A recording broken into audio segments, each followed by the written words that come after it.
the Lions. Real-life fantasy rugby, bitter rivalries set aside in a quest to create the world's best team in weeks. There's nothing like it, but who on earth had the idea and how did it all begin?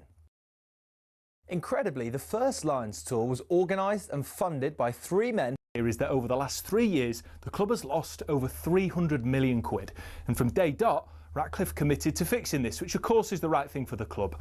But what seemed to get fans' backs up is the way Sir Jim Ratcliffe, accompanied by Sir Dave Brailsford, went about it. For example, talkSPORT understands their lunch options at the Carrington canteen have been reduced to just soup and sandwiches, which the higher-ups at the club say will save them 1 million quid a year. Now that might make sense for many who don't get free meals at work themselves, but it gets a little bit more picky than that. It was reported that after staff brought some stationery, they were ordered to send sellotape back because it wasn't considered essential. The reward for being Steward of the Week used to be 50 quid, but that was scrapped and replaced by a paper certificate. And such is the grip Ratcliffe has on spending, he reportedly scrapped company credit cards, meaning some staff racking up hundreds of pounds worth of expenses and spending weeks out of pocket waiting to be reimbursed. But it's not just the stingy decisions around the amount of tea bags in the cafeteria. In 2024 alone, Ratcliffe oversaw 250 redundancies and more were announced at the beginning of 2025. Now, while there are people who acknowledge that United staff numbers are overinflated, it's the optics which aren't great. Because while all this has been going on, Casemiro's getting paid 350 grand a week and the club forked out 14 million quid getting rid of Eric Ten Hag and Dan Ashworth. But United fans' rage doesn't just stop here at the cuts. Ratcliffe's unpopular decision to introduce a flat ticket price of 66 quid for every fan, even children, certainly did not go down well. For fans, it feels like the very foundation of the club's support is being attacked for the sake of making marginal financial gains. But Ratcliffe has backed it, saying if you shy away from difficult decisions, then nothing is going to change. And time will tell whether these measures will improve operations at the club and help drag standards up on the pitch. But one thing's for sure, his first year wasn't exactly a charm offensive, and there's still a long way.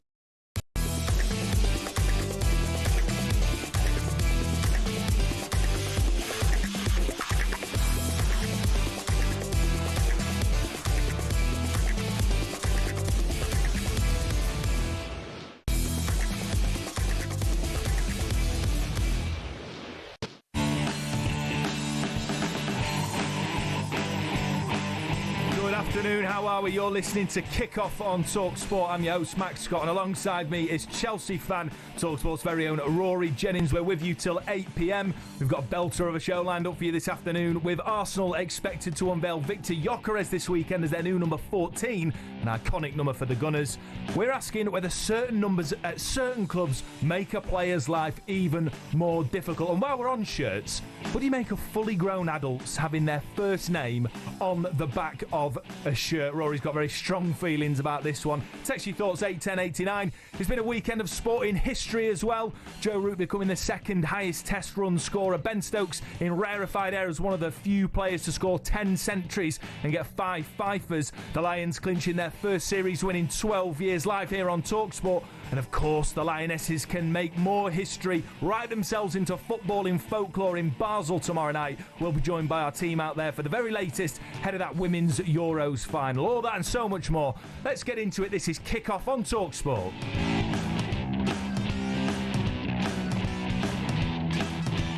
How you doing, Rory, mate?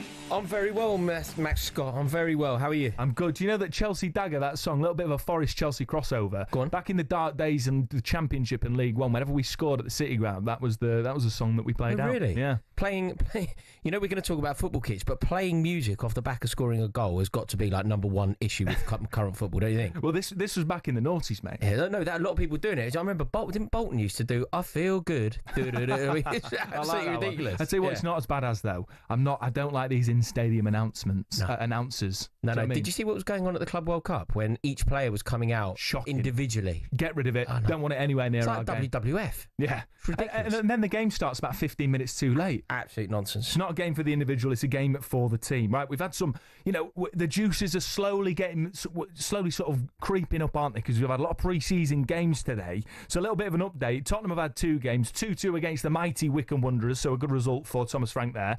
And then 0-0 2-0 at Kenilworth Road against Luton. Of course, it's just pre-season, but you get a little bit of a flavour. Double header for Burnley as well. They've beaten Huddersfield, the John Smith Stadiums, and then as well drawn with the mighty Shrewsbury. Hearts have beaten Sunderland 3-0. An old Premier League 2010 vibe. Stokes against Wolves. Absolute classic 1-1 there. And then Liverpool losing out in America to AC Milan 4-2. And a little bit of news coming out of Liverpool because Luis Diaz wasn't involved. Arne Slot confirming that he was left out because of speculation over his future. They remain in talks with Bayern Munich over a deal for Diaz, potentially worth 70 million. And of course, Rory, that money there could be very helpful in their pursuit of Alexander Isak, couldn't it? Yeah, absolutely. I mean, it feels like it's all starting to tick into gear now, doesn't it? It feels like everything is starting to fall into place. The season feels like it is now nearly upon us. The way that the clubs are kind of lining up the pre-season isn't totally insignificant. Do you put a lot of stock in pre-season results? I don't put a lot of stock, but it doesn't half help when your team wins. Do you know what I mean? So I like to keep an eye on it. But then ultimately, when you look at the starting 11s, you just sort of think, well, it doesn't really matter. It's all about fitness. It's about players not getting injured. Yeah. And then you go from there. But as well, while we're on Liverpool, latest line is that talkSPORT understands Saudi officials believe Isak wants to join Liverpool. So more gut-wrenching news for Newcastle fans with the prospect of him joining a Premier League rival. I think lots of Newcastle fans would have preferred him to go to Saudi Arabia, wouldn't they? But that would have been a travesty. You want to see him in the league. Mate, not only do you want to see him in the league, realistically, unless you're a Geordie, you want to see him at Liverpool. He is the best striker in the country. He is one of the best strikers in Europe, and he's playing for a team that are fifth in the league. He's playing for a team that have had a terrible time of it this summer. He deserves to play for the very best. He deserves to compete at the very top. And ultimately, Alexander Isak, I believe, will be a Liverpool player. It's a matter of if, when, not if. Yeah, I mean, devastating for Newcastle fans, but equally astonishing work from Liverpool. And you can't blame Alexander Isak for wanting to go play for them. I understand that, but I do think the way that he's gone about it, refusing to be involved in pre-season tour and all things like that, it doesn't help the way that you've left the club. It's interesting though, Max, because I feel like we're often quite scathing about players that don't force their way out of clubs. So, for example, if you think about the reception that Harry Kane's been given, if you think about the way that Harry Kane is perceived, we often, not necessarily you and I when I say we, but I think football fans are quite snide towards Harry Kane for his lack of silverware. Part of the reason he has a lack of silverware is because he didn't force himself out of Tottenham when he could have done. He didn't. And the fact that he was at Tottenham. And the fact that he was at Tottenham, but equally, once it became very clear that he was one of the best strikers in the world, what he could have done is force his way out. Sack his brother and get in an agent that would have got him out of the club. And had he done that, he would have a lot more silverware now. We're snide about him. So the fact that Alexander Isak is doing everything that he can to get to the very top, to test himself against the very best, to play with the very best, and to be part of probably the most exciting sporting project in world football at the moment, I don't think we can... It feels to me like we're being a little bit hypocritical. We can't penalise Kane for effectively being loyal, but then penalise Isak for doing everything he can to get out of Newcastle United. I mean, but I didn't praise Harry Kane for being loyal. You know, I understand the point that you're making, but I think there is a way to do it. I think you can still leave a club and push for a move without refusing to join a pre-season tour and throwing your toys out the pram. Ultimately, you're already one of the richest people, you know, on the planet, arguably. You're in that top 1%. You're getting paid enough money. The deal will go through eventually if your suitors, in this case Liverpool, are going to pay... maybe wedge. Though, only if you agitate for the move. Maybe Alexander Isak needs to do everything he can because Newcastle United need to keep hold of him. They need to do everything that they can to keep hold of him. For Newcastle to be the club that they want to be, for the PIF to put out a statement, it's not even about what Alexander Isak can do on the pitch. It's about what selling your best player represents, what you understand about a team if they sell their best player. Just put it bluntly, I don't think serious clubs sell their best players. But I think if you're hamstrung by financial regulations, then it makes it incredibly difficult to keep your very best players because Newcastle have a wage structure in place, which obviously they want to adhere to. But their wage structure would be in a totally different stratosphere if they weren't held back, not in a different way to how your boys weren't held back at all by regulation or Manchester City. I think ambitious owners should be allowed to spend money. Now, another breaking line that we're hearing from talkSPORT's very own Ben Jacobs this afternoon. More bad news for Newcastle. We understand Johan Visser, despite the fact that he is pushing to leave Brentford, he's disappointed an exit has not been sanctioned. The striker's now refusing to train as he looks to force an exit. I mean, this is just becoming commonplace. The power that players have. They're their own entity in and of themselves because they're paid so much. He is another striker on the conveyor belt of players refusing to train for their club. Brentford have today informed Newcastle United Visser is not on the market. I mean, this transfer window, regardless of where your allegiances lie, it's blockbuster stuff, Rory. Yeah, I know it is, isn't it? There's so much going on. There's so many Premier League club to Premier League club. And you know, if Alexander Isak ends up going to Liverpool, it's got to be one of the most significant Premier League to Premier League club moves. Massively. What since when? Since Robin Van Persie? Van Persie comes to mind. Fernando Torres, Chelsea, Liverpool. Yeah. Would it be? Is it that big? I think it's bigger. I think it's bigger than that. Partly because of the sums of money that are available here, and also partly because of the context of what Liverpool have already done in this transfer window. I mean, it's absolutely. It's epic stuff from them. And fair play, they've got their ducks in order. They've saved all of their pennies from last season and they're ready to go big. Now, another big signing that, of course, we're expecting this weekend to be announced, finally, is Victor Gyökeres. Arsenal's expected to confirm the signing of Gyökeres from Sporting this weekend, and he's set to wear an absolutely iconic shirt. Rory.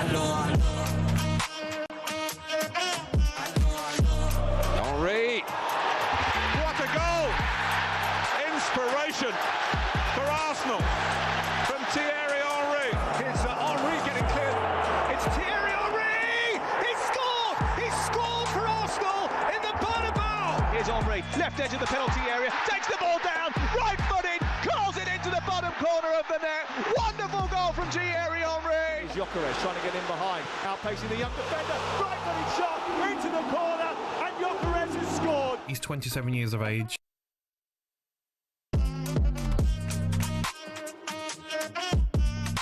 Yeah, Victor Gyökeres set to wear that iconic number 14. Rory, straight off the bat, do you think, obviously that's synonymous with the great Thierry Henry, one of the Premier League greats, it is undeniable. Despite the fact that Theo Walcott, Aubameyang and Eddie Nketiah haven't necessarily done that shirt number justice, do you think there's truck to the idea that it adds to the pressure of a player if they're wearing such an iconic number? Yeah, I think it does to a degree. I think it does because it immediately conjures up memories of what that number should represent. I don't necessarily think that the Arsenal 14 is this, though. I think these things do exist. The Manchester United number 7, for example, I would say does certainly carry a huge amount of esteem. The Arsenal 14, Thierry Henry is the best Premier League player. I'm certainly not being sneery towards anything that Thierry Henry did during his time here. I think he's a true icon, a great of the game. But it's only him. Whereas the Man United number 7, it feels like it was almost passed on. It was, it was Robson, it was Cantona, it was Beckham. It went on and on and on. Yeah. Whereas it isn't quite the case. Wearing Thierry Henry's number, had you inherited it from Thierry Henry, I think that is both inspiring and intimidating in equal measure. It should make you elevate your performances, but it should scare you half to death. Yeah. But he's not inheriting Thierry Henry's shirt. He's inheriting Eddie Nketiah's shirt, which, let's face it, isn't particularly. It's kind of underwhelming, isn't it? It's kind of underwhelming, exactly. Yeah. Arsenal fans, 03717 22 3 How do you feel about the Victor Gyökeres imminent announcement? And are you worried that the number 14 might be too heavy for Gyökeres like it was for Eddie Nketiah? But while we're talking about shirts, Rory, this is our text topic for the afternoon, 81089. Message in. Do you think it's right for fully grown adults to wear football shirts with their first or surname on the back? Or are you a fan of it, or is it a big no-no? To be totally honest with you, I don't understand why anyone over the age of about 12 is wearing a football kit at any point in their life anyway. This isn't about what name you have on the back. This is about the choice of top that you're choosing to wear as you leave your house. That is outrageous. If you support your football team, if you're passionate about your football team, you can't blame a fully grown adult for wanting to wear that shirt with pride. Yeah, I massively do. I think it's a weird way to feel that that's how you have to show your support for it. You don't have to. No, it's a weird way that you feel that's how you have to do it. So that's how you commit. You've never worn a Chelsea shirt in your adult life? You're telling me that? I've played football in one. No. You've never worn it to a game or casually? I've never worn it in public. I've never worn it out. I've never worn it on the tube. I've never worn it to work. I've never worn it anywhere social. Are you ashamed of being a Chelsea fan? No, it's not about that. I've demonstrated my love of Chelsea in many ways, primarily by following my team home and away and abroad. Going to Japan to watch Chelsea play would be a way. Going to America to watch Chelsea play would be a way that I've demonstrated my love of Chelsea. I would do that with a pin badge, generally in the top collar of a polo shirt. I've got no intention of ever playing fancy dress to go into a football stadium. Well, that might be your preference. And yeah, absolutely. No, I'm not saying you don't. I'm not telling other people what to do. If other people want to play fancy dress when they're when they're going out of their house. That's fair enough. I think that's bang out of order, mate. If people want to wear a shirt, it's not fancy dress. They're proud. I mean, what about England during the World Cup? England during the Euros? No, I went to the Euros. I was in Dortmund. I was in Dortmund, and every single Dutchman had every single Dutch. So in terms of like pledging support, the way that I pledged my support to England was following England to Germany for 3 out of the 7 games. Good on you. That's great. That's how I demonstrated my support. I didn't play fancy dress on the train. I didn't get dressed up to go to a box park and launch beer over each other. So when you see a tube packed full of England fans all wearing England shirts from modern ones to retro ones, classic shirts, there's deep down you're snaring at them because you think they're in fancy dress. Yeah, I would always have a lot more respect for a group of football fans to be dressed smart rather than like Manchester United. Mate. Manchester United's away support, for example, pride themselves on effectively not wearing kits. They call themselves the Men in Black, don't they? They all wear really nice zip-up black hoodies, black overcoats, depending on the time of year. Yeah. I think that is a far more intimidating, far more supportive way of demonstrating, rather than buying yourself a shirt that is emblazoned with sponsors that's cost you over £100 that you're probably too fat to wear. And those jackets that all the United fans, they were £20 from market. No, they're all Stone Island, mate. No, they're designer. Yeah, we're talking about the difference between a designer jacket and a polyester t-shirt. And therefore, it should cost more money. I think you're being incredibly sneery, judgmental and harsh on fans that want to wear their shirt because they love their club. I don't care what they want to do. If you want to dress up, if you want to play fancy dress and you want to dress effectively like a child or pretend to be an athlete, then fine. But I wouldn't wear a football kit out, and I certainly wouldn't wear it anywhere aside from a 7-a-side football pitch or the gym. Right, I'm expecting fans to get in touch and absolutely go for Rory Jennings on this. 03717 223344. The question again, should grown adults wear football shirts? And Arsenal fans on Victor Gyökeres, is that Thierry Henry shirt set to inspire or hamper your new striker, Victor Gyökeres? We're taking your calls next.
Good afternoon, you're listening to Kick Off with me, Max Scott, alongside Rory Jennings. The phone lines, the text messages are lighting up with the sheer disrespect Rory is showing to football fans that want to wear their own football shirts. Rory says it's like fancy dress. We're going to be taking your calls on that in a minute, but first we're heading over to Old Trafford where Guy Swindles is watching that crucial day 4 of the 4th test between England and India.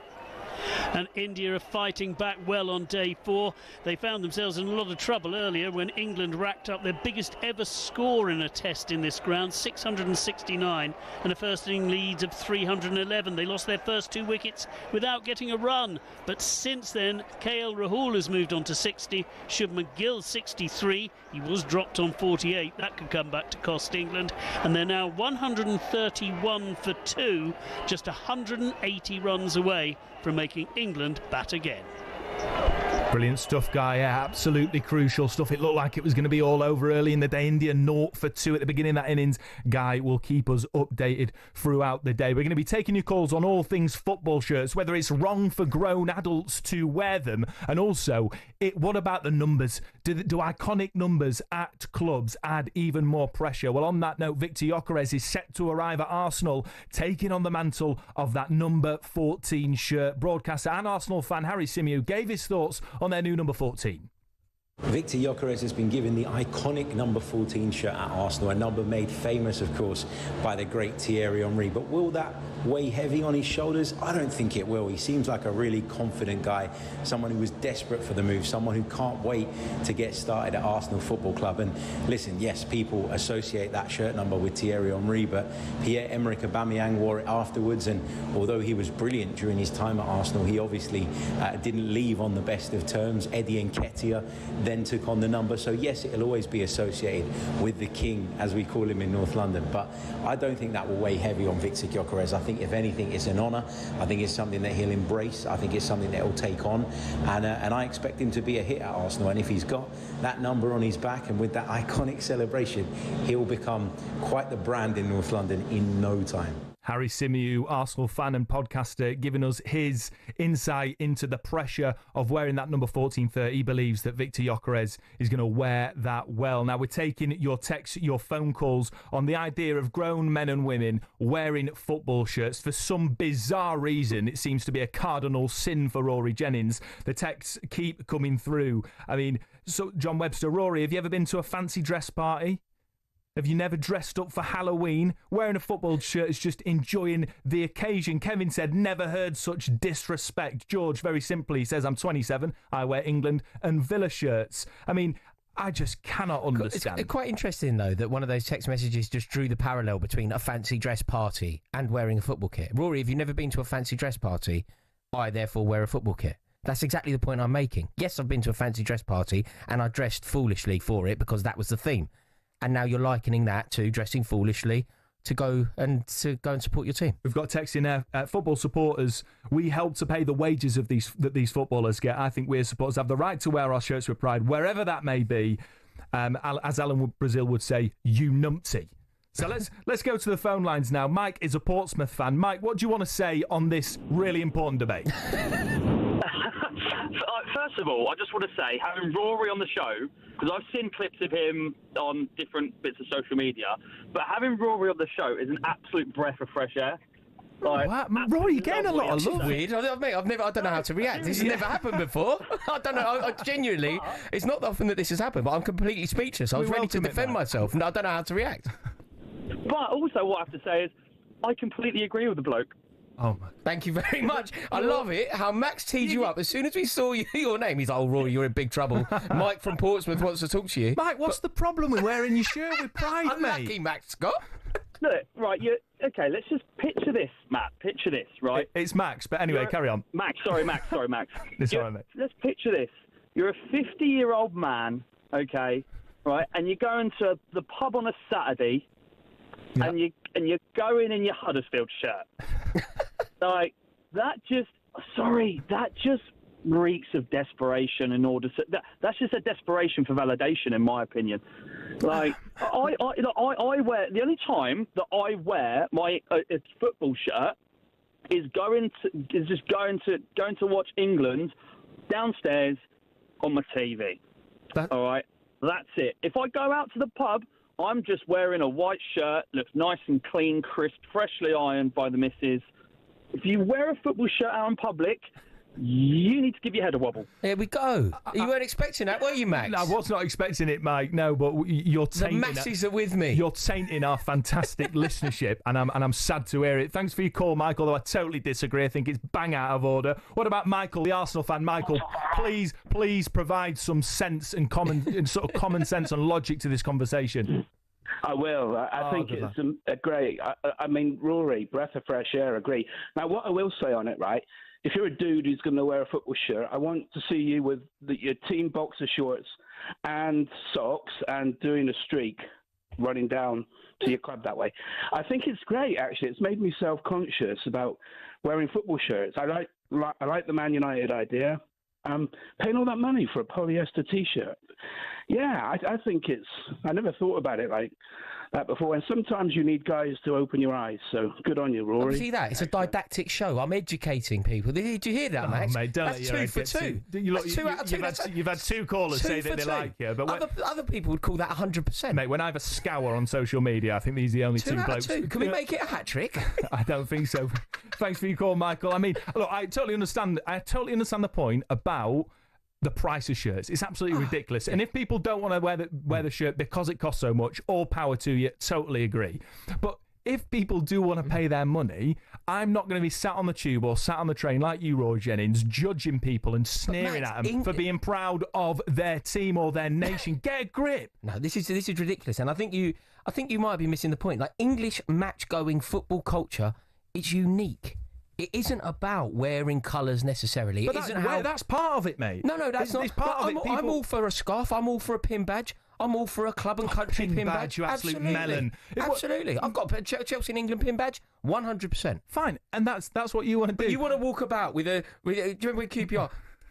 Binotone, totally blazoned across the like, it's ridiculous. Jay is from Liverpool. Jay, please don't tell me it's 3 from 3 and that you agree with Rory Jennings. Don't let me down. We're going for a hat trick.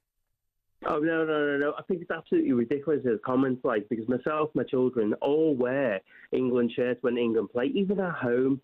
It's the closest thing we can be to Steven Gerrard, to Ashley Cole, to whomever, like Frank Lampard from my day, like. Fair play, and you wear those names on your back with pride, don't you, Jay? Well and truly. But you're a Liverpool fan, Jay? Oh, well and truly, yeah. Big time. Weren't Liverpool, and I say this with like huge admiration, weren't they sort of the pioneers of the casual culture scene that almost adopted a uniform that was based on labels and what those labels represented, rather than necessarily wearing the club shop kit? Yeah. Definitely.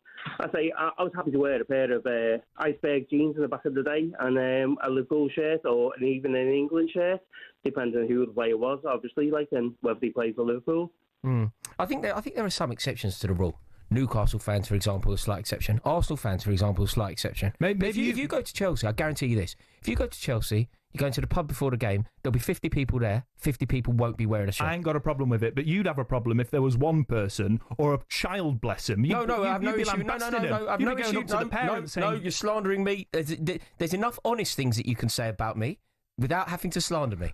I get enough wrong. You make a career out of slandering people, Rory Jennings. You don't need to... With children, look, my daughter Clementine has a Chelsea shirt, and on the back of it, she has her name, Clementine, and she has her age, 6. Yep. So she has that. I've bought that for her. Fair play. She loves that, and she can wear it up until she's 12.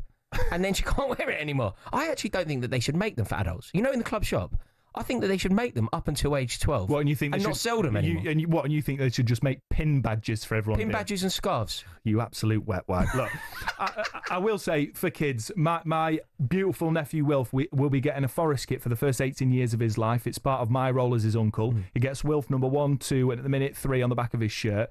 But I'd like to think maybe it's because he supports a great club in Nottingham Forest that produce absolute belters of classic shirts, and wearing those, it's a piece of fashion. Do you know what I would say? I would go so far as to saying that if you wear a shirt in a very particular context, right? If you are wearing a shirt, it's actually a telltale sign that you actually don't get it. You actually don't know what the club's about. You actually don't know what being in a... You just want to go on about the sort of good old days of mods and rockers and, the casual scene. I'm saying that if Chelsea are playing away at Tottenham on a Monday night, I guarantee you that the person in the shirt, the person who's decided to go fully emblazoned in a shirt, doesn't actually get it, doesn't actually get the hostility, doesn't know what it's about. And also, my question to you would be, you like the idea of wearing shirts so much, where'd you draw the line? Shorts? No, socks? Kit? For an adult, shin pads? for an adult, no. I would think that would be a step too far. So it's a shirt and a pair of jeans. That's going to look good. Keep your calls coming in 03717 22 344. Does anyone else disagree with Rory's opinion that grown adults should not be wearing football shirts? Keep your calls coming in. You listen to Kick Off on talkSPORT.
For every good signing a club makes, there's bound to be a few that don't work out.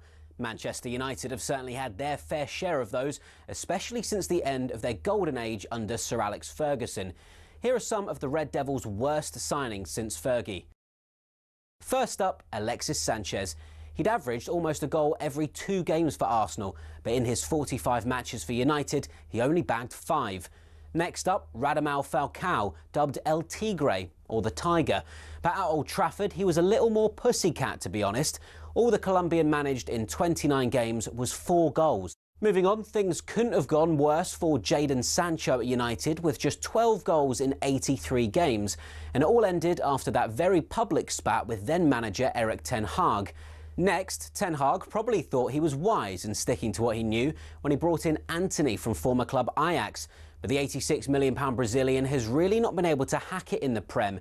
The curse of the famous number 7 shirt has also had its share of victims.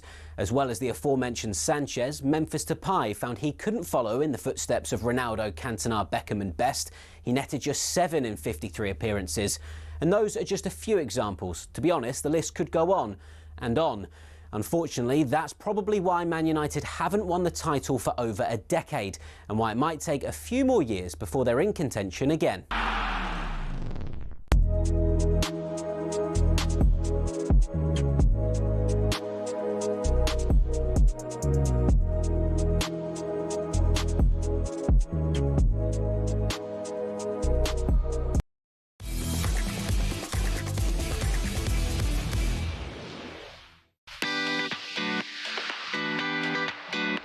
Good afternoon, you're listening to Kick Off on talkSPORT with me, Max Scott, alongside Rory Jennings, the man that if he was in charge of the country would ban football shirts being made for anyone over the age of 12. the debate we didn't know we needed, but we've got it, that is raging across the nation. Should grown adults wear football shirts? We're getting lots and lots of texts in here. This is from Olivia in Windermere. She says, the team shirt is the footballer's workwear. I love Sainsbury's. I'm loyal to them, and I've shopped there most of my life, but I wouldn't wear their uniform. She then goes on to talk about how football shirts are a money-making scheme, scamming the fans. And then we got a text from a nameless listener. Rory doesn't wear a shirt because he thinks he looks hard in his Stone Island and purely trying to fit into a crowd. I'm an M&S loyal. Now, before we go to the phone lines, Andrew, the Brighton fan's on. We're going to get to you in a second, Andrew. I want to make my position clear.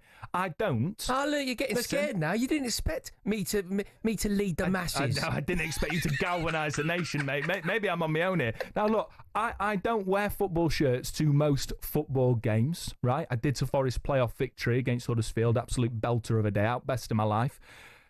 But I don't usually wear them to football games. I do want to buy them, though, because I think it's great festival wear. I'm off to End of the Road Festival at the end of August. I'm going to be wearing a classic Forest shirt. I like it maybe around the house if I go to the gym, playing 5-a-side, 7-a-side. I want to be able to have the option, but if you'd have your way, you don't think any adult should be wearing the shirt? If you have to wear one to the gym, I think that's sort of fair enough. To play football in, absolutely. I mean, I'd say, why on earth are you wearing it to a festival? You know, dress like an adult at a festival. Get dressed properly to go to the festival. But my major issue is wearing it to the game. Like like I said before, it's the telltale sign that you don't get it. It's the telltale sign that you're actually not part of the club's fabric that you wish to be part of. It's your way of pretending to be part of something that you clearly have no idea about. Yeah, that's what it is. It's your way of putting up a massive flag to say, I'm part of something that you actually clearly have no idea what. Or it's your way of saying, I love my club, I'm proud of my club, and I want to represent them. Because you don't understand the culture of the club. So are you telling the nation now that every every fan that buys their football club shirt doesn't understand and doesn't get their club? I can't speak for every. Is a pretender. You spoke about Forest, okay? I don't know enough about the culture of Forest. I don't know how Forest fans feel about it. But what I can say to you is, if you're a Tottenham fan, a Chelsea fan, a Millwall fan, a Leeds fan, a Man United fan, and you're playing away at Ellen Road, you're playing away at a rival, a serious game, you're going to Anfield. If you have decided to play fancy dress that day, you have put a flag up to say you're part of a culture that you clearly have no idea about. You're not part of something. You have absolutely no idea of the intricacies and the beauty of the culture of your club. It'd be like me decide putting on a Bengals top and pretending to be from Cincinnati and going, look, I'm a big fan of Cincinnati and got a clue. I haven't got a clue of the culture of the place. Never been there. But I'm wearing a shirt and therefore I'm pretending to be part of something. That's what wearing a football shirt is. I guarantee you this. When Liverpool go away to Man United, it's the most devoted that go, right? It's the most devoted that get tickets. Very few will be wearing a football kit. Very few. When Leeds United come to Stamford Bridge, they won't be playing fancy dress. The most devoted, the most committed. I don't think you can measure devotion by whether they're wearing a shirt or not. They're the ones that get the tickets. They're the ones that spend their time and hard-earned money to go to Stamford Bridge. They will be the ones who understand what the culture is. They'll be the ones who know who David Webb is when he scored against them at Old Trafford. Automatically someone wearing a shirt doesn't know who David Webb is? I'd argue that if they were at Stamford Bridge wearing a Leeds top, they ain't got a clue. They don't know the price of tea in China. Andrew is a Brighton fan. What do you think? What do you make of Rory's strong comments? I think he's talking absolute poppycock. Brighton fan, hang on. I think he's talking an absolute load of nonsense. Brighton fan. Well done, Andrew. Correct. Brighton fan. Come off of it. Look, I absolutely love my club. Who did you used to support? And back. I've supported Brighton all my life. Huh. I haven't supported any other team. Brighton is my club of Sussex. And when I go to these games, I support my club with pride. Yes, go on. And at the end of the day, I wear my football shirt, I wear the tracksuit, and I wear the jacket. Where do you draw the line? Shin pads? It doesn't make any difference where you draw the line. If you love your club, they put these kits out so you can buy them to be able to represent that club with pride. I'm a season ticket holder, and I absolutely love being at my ground, watching my team. I go to away matches as well. In fancy dress as well? And my shirt is my pride piece for that club. And your tracksuit, and what was the other thing? Yeah, tracksuit, absolutely. shirt. Lucky pants, lucky socks. I will wear. I don't have the socks, but I will wear my tracksuit bottoms and my top to every game that I go to. And even when I'm not, even when the football's not on, I'm proud to wear my club's colours out and about in the public, regardless of where I am. Andrew, and that's Brighton and Hove Albion in a nutshell. Well said, Andrew. Putting Chelsea Rory in his place. Ben is an Everton fan. Ben, where do you land on this debate, which is riveting the nation? That Brighton fan there, he's the type of fella that plays Championship Manager with a suit on. Bang on. Under Absolutely no bang on. circumstances should a grown man be leaving his house with a footy top on. Listen to the accent as well. That is Scouse. That gets it. That is so obviously the culture. Ben, why are you so against it, mate? Why are you so against it? If someone's proud to be a toffee and they want to buy the Everton shirt, which, by the way, your new kit looks absolutely lovely next season, I must say. Why are you so against someone representing their club by doing that? I just find it. Why would a grown man want to wear a footy kit or a footy top to the match? I don't get it. Once you go past the age of 15, if you're banging a footy top on to go to the match, and that last fella there who said he was a Liverpool fan and he wears it, I know by the accent because I'm born and bred from Liverpool. He wasn't from Liverpool. He was from the dark side. He doesn't have a purple bin, no chance. He does not have a purple wheelie bin, 100% he doesn't. So he's not Scouse. No Scouse are red or blue. Adult male wears footy tops outside the house. Maybe if you're dossing around the house and you're having a Netflix binge and you've got a vintage footy, in effect it's pyjamas then. But yeah. And the other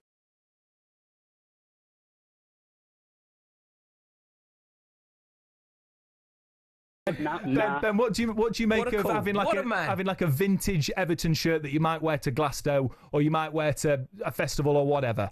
Is that acceptable in your eyes? I'll be honest, mate. I'm not the type of fella that goes to festivals either. Queuing 3 hours for a wee is not my idea of a good night out. Is there any circumstance where if someone's got an Everton shirt, whether it's modern or vintage, that where you say it's acceptable outside the home? Yeah, as long as they're 15 or under. Yeah, agreed. That is a perfect. Rory, Ben, I'm giving you a virtual round of applause here. That was spot on. This is undermining everything that you think you're representing here, isn't it, Max? I'm slightly concerned, Rory, that you're poisoning the nation. No, I don't have a problem if you don't want to wear a shirt, but I don't think you can tell a grown adult. Do you know what's amazing? When this topic came up, you thought that you were going to ride the wave of public opinion, didn't you? Well, to be honest, when we discussed this as a topic, I did go back on your Instagram page, Rory, and I found a picture of you in 2020 wearing a Chelsea shirt. Exactly as our friend there has just said, as pyjamas round the house when I'm cleaning out my rabbit's hutch. Yeah, exactly. Why is he in Luca's rabbit hutch had to get cleaned out, and I'm doing it in a Chelsea kit? Danny, you're a West Ham fan. How do you feel about wearing football shirts as grown adults? Mate, nonsense. 100% we should be doing it to support our club. But the reason I called up is because, in all fairness, I don't really know who Rory is. But yeah, you're not alone there, mate. Google him, third picture in, England shirt, looking proud as punch.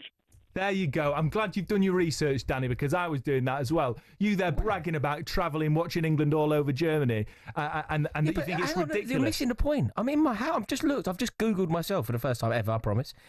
I'm in my house. Yeah, we've literally said, in the house, on a pitch, potentially at the gym. Rory, can I say, mate, in my pre-show research, I didn't just find you in a Chelsea top, I also found you topless with an England flag. Do you not think that is a worse look, being topless on someone's shoulders, which I ain't got a problem with, by the way, but if you're calling out people for wearing shirts... And you're topless in the street. Topless with an no England one wants flag to see that, mate. off the back of witnessing England win a group game. Of course, I was topless. I was in Brazil. So we've got evidence of you in a Chelsea shirt. Just for context, that picture was taken in Brazil when England had just scored against Uruguay. Yeah, that's where that picture was taken. I know, I ain't got a problem with that. So if you've got a problem with grown men the way that I've demonstrated my support to following England, a pitiful England team as well, under a pitiful manager, the way that I've demonstrated my support to England was to spend every penny I had to fly to Brazil. Oh, mate, get out. We get it. You've spent your hard-earned money. But that's the support. You know, when people at home wearing kits would be going, well, I supported that. No, you didn't. But Rory, I did, because I went out there and I spent my hard-earned money. If your argument is that grown adults should know better than to wear a football shirt, my point is is maybe grown adults should know better than to take their tops off. It was 40 degrees in Sao Paulo. Oh, bless you. Right, we're going to hear from Mark, the Chelsea fan. Can you settle it for us, Mark? It's been even Stevens in my mind when it comes to the callers. No, it hasn't. So what do you want to say, Mark? I've got to be honest with you. I agree and disagree with Rory. I think it's weird. However, I would allow people to buy shirts as adults at any age under two conditions. Number one, before they buy the shirt, they undergo at least a 30-minute psychiatric assessment for a personality disorder whereby they believe they're a Premier League footballer or any footballer.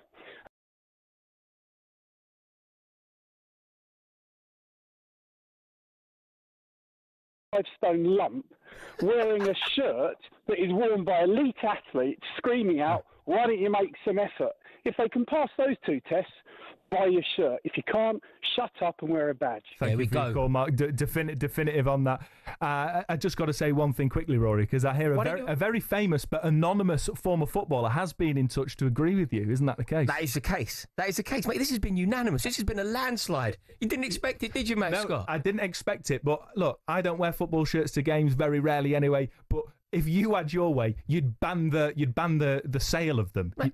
So I just think you're a little bit harsh get yourself a pin badge. People that spend their hard-earned money. You get the Chelsea Club and Country pin badge. You and your the Chelsea badge, ideally the old one, alongside a Cross of St George. Put that on your lapel. Yeah. And if you really want to demonstrate major support, get yourself a scarf. And anybody that says that the scarves don't add to atmosphere or whatever, look at the Kop in its full glory. When they used to do You'll Never Walk Alone and they would have 1 million scarves on it. That is one of the most inspiring sights in football. You don't need to all be in this homogenous clothing. It's ridiculous. It's like school uniform. Everyone dressed the same. I think if you want to buy a shirt, you should be able to do it. And don't be afraid of Rory Jennings. Not that you would be, but you do what you want to do. Right, we're going to move on because the Lionesses are just 90 minutes away, maybe 120, maybe another 40 penalties from back-to-back European Championship glory. Kelly inside the box and she pokes it home off the goalkeeper and in. Live for these moments as a little girl, so that little girl today enjoyed every moment of that. Now time for another summer of unforgettable moments. This is a new moment, and before every tournament you experience different things. And Jennings! 2-2! That's what we feel when we put the shirt on. It's that we give everything, we run ourselves into the ground. Holmberg, it's over!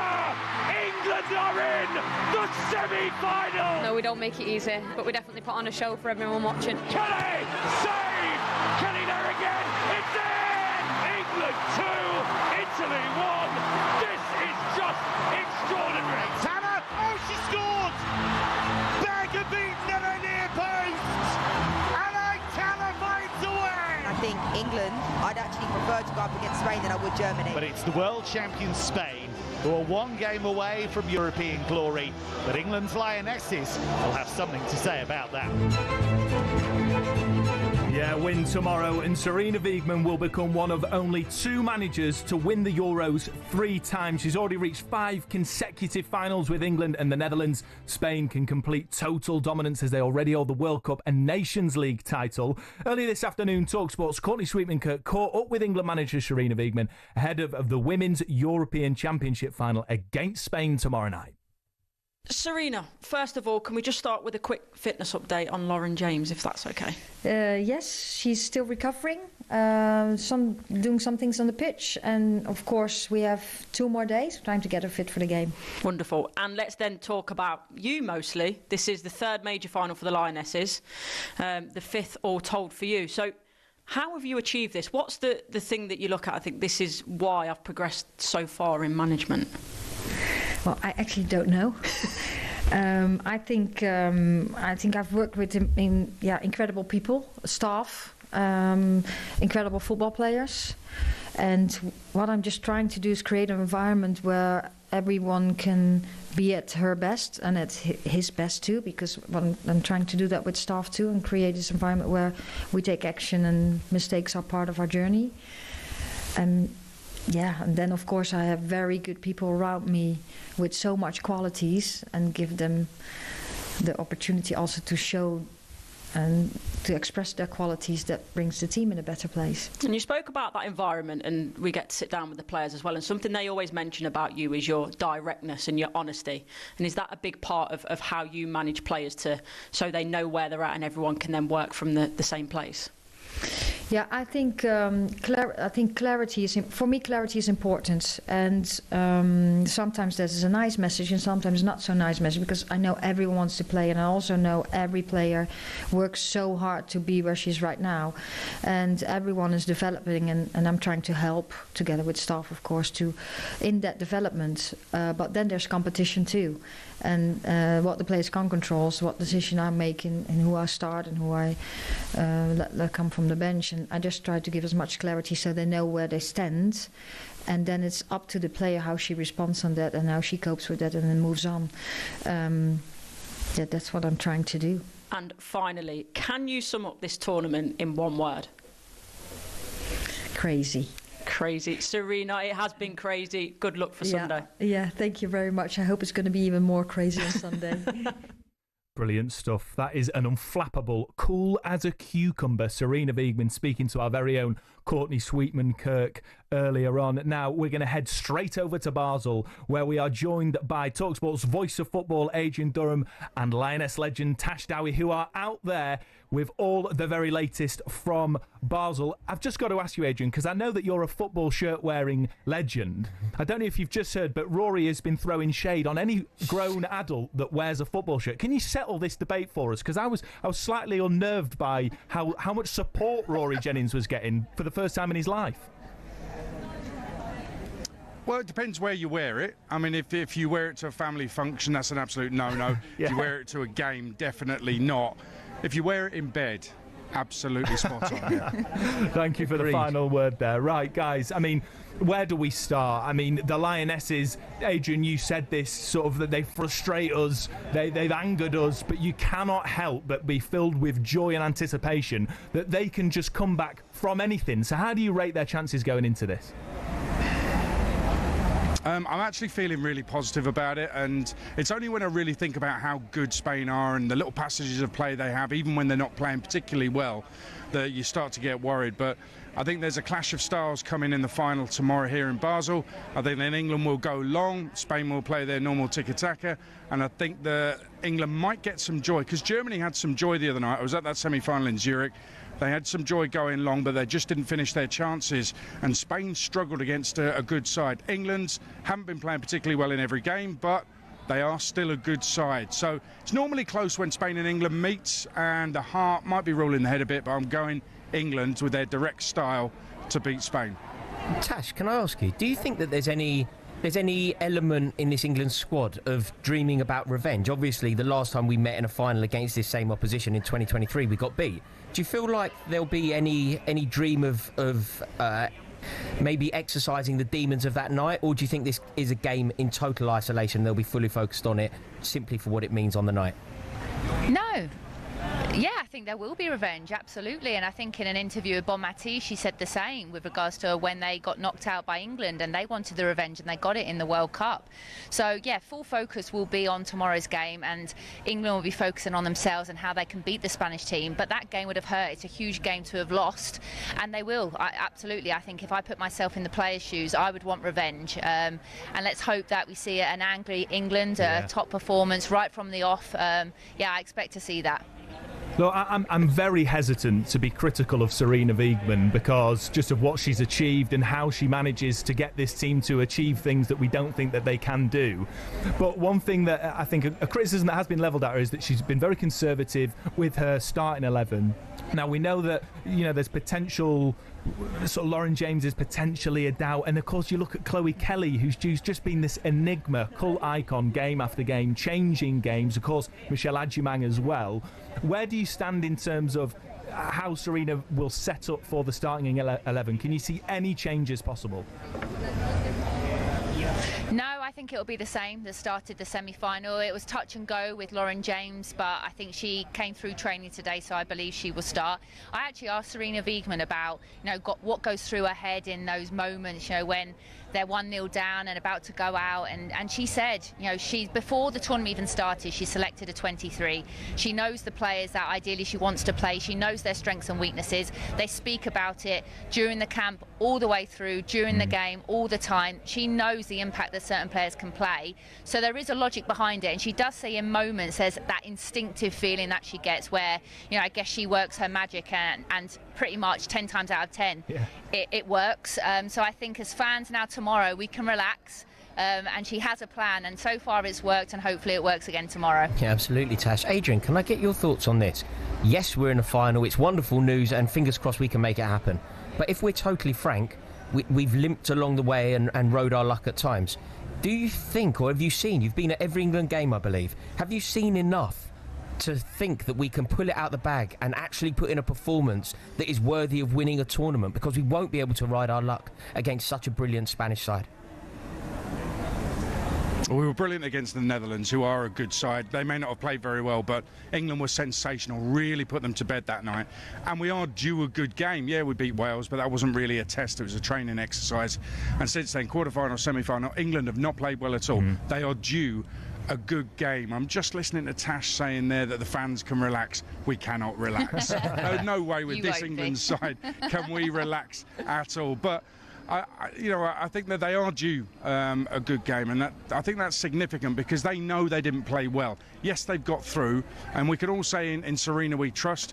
And you might say, yeah, well, the substitutions have worked. She might point to that. However, was it by luck? Was it the players getting her out of a bit of trouble? Did she make those substitutions too late but just got lucky?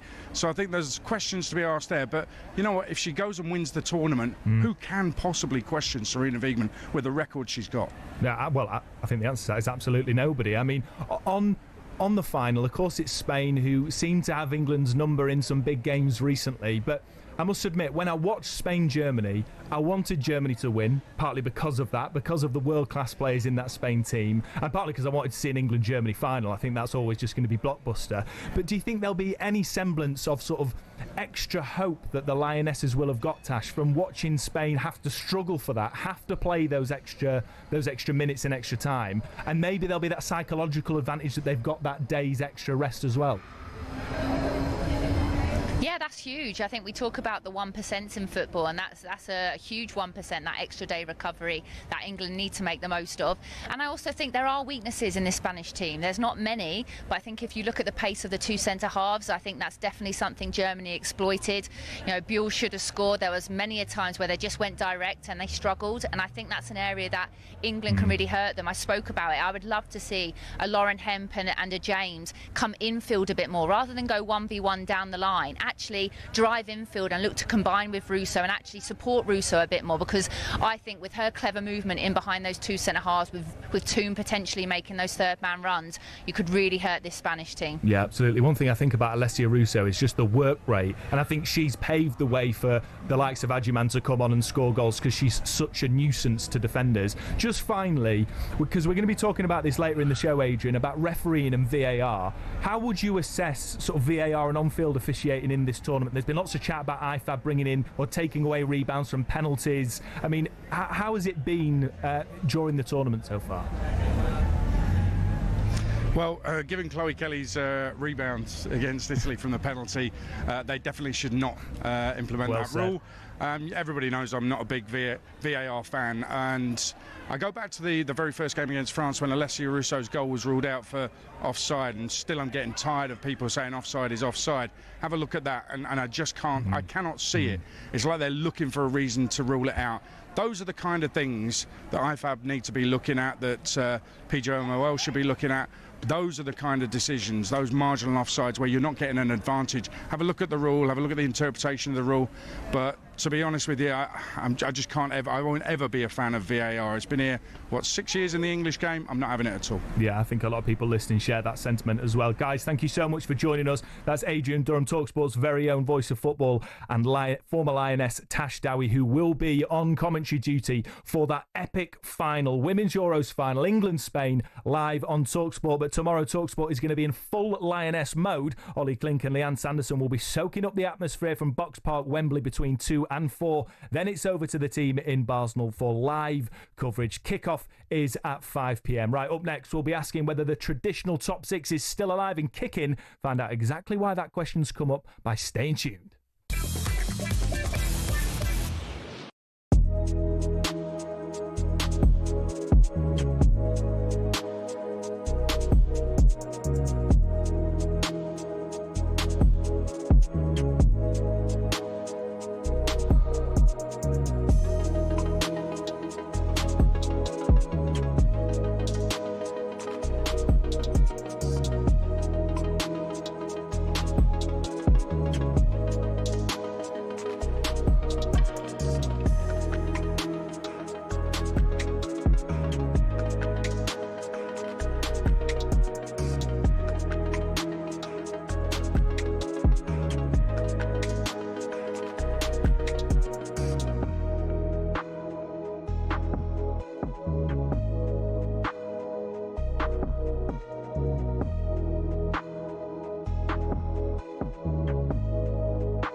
When Sir Jim Ratcliffe took control of footballing operations at United, the Manchester-born billionaire was somewhat welcomed in as a homegrown hero, ready to save the club from the dark days of the Glazers. But in just 12 months, he became a punchbag for many fans. So what happened? Let's take a look and you can decide for yourself. The important context here is that over the last 3 years, the club has lost over 300 million quid. And from day dot, Ratcliffe committed to fixing this, which of course is the right thing for the club. But what seemed to get fans' backs up is the way Sir Jim Ratcliffe, accompanied by Sir Dave Brailsford, went about it. For example, talkSPORT understands their lunch options at the Carrington canteen have been reduced to just soup and sandwiches, which the higher-ups at the club say will save them 1 million quid a year. Now that might make sense for many who don't get free meals at work themselves, but it gets a little bit more picky than that. It was reported that after staff brought some stationery, they were ordered to send sellotape back because it wasn't considered essential. The reward for being Steward of the Week used to be 50 quid, but that was scrapped and replaced by a paper certificate. And such is the grip Ratcliffe has on spending, he reportedly scrapped company credit cards, meaning some staff racking up hundreds of pounds worth of expenses and spending weeks out of pocket waiting to be reimbursed. But it's not just the stingy decisions around the amount of tea bags in the cafeteria. In 2024 alone, Ratcliffe oversaw 250 redundancies and more were announced at the beginning of 2025. Now, while there are people who acknowledge that United staff numbers are overinflated, it's the optics which aren't great. Because while all this has been going on, Casemiro's getting paid 350 grand a week, and the club forked out 14 million quid getting rid of Eric Ten Hag and Dan Ashworth. But United fans' rage doesn't just stop here at the cuts. Ratcliffe's unpopular decision to introduce a flat ticket price of 66 quid for every fan, even children, certainly did not go down well. For fans, it feels like the very foundation of the club's support is being attacked for the sake of making marginal financial gains.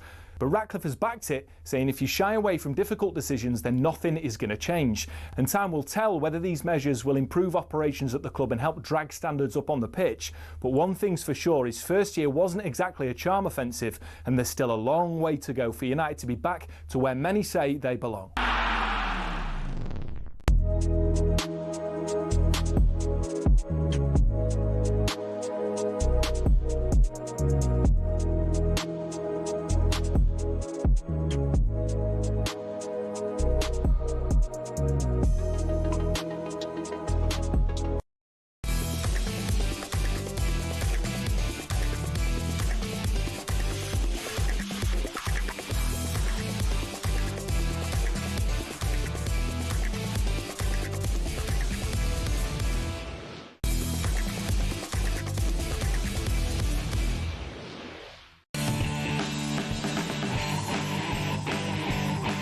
Good afternoon, you're listening to Kick-Off Live on talkSPORT with me, Max Scott, alongside Rory Jennings. Over the next hour we're going to be discussing the traditional Big Six. Can any team break into it in the long term? This because Liverpool, Chelsea, Arsenal, United, City and Spurs are still leading the way for summer transfer spending. We've also got the very latest on Newcastle's attempts to keep star striker Alexander Isak and bring in a new one in Johan Visser. There's been a big blow in that regard today. We're going to cross over to New Jersey as well, ahead of pre-season friendlies at the MetLife Stadium for Man United, West Ham, Everton and Bournemouth. Plus, former England and London Irish rugby star Topsy Ojo joins us for more on the Lions' dramatic series clinching victory in Melbourne earlier.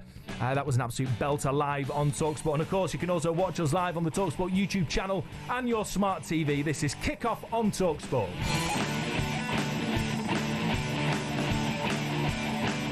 Right, before we go any further, let's get an update with Guy Swindles on that test match at Old Trafford. Still frustrating for England. India in their second innings, 150 now for 2. Remember, they were 0 for 2 in the very first over of their second innings. But Shubman Gill, the captain, 71 not out. And KL Rahul, who's batted brilliantly for his 70, really have steadied the ship. England getting increasingly frustrated. These two batters are the top scorers for their side in the series. We haven't seen England's top wicket taker in the series yet, the captain Ben Stokes.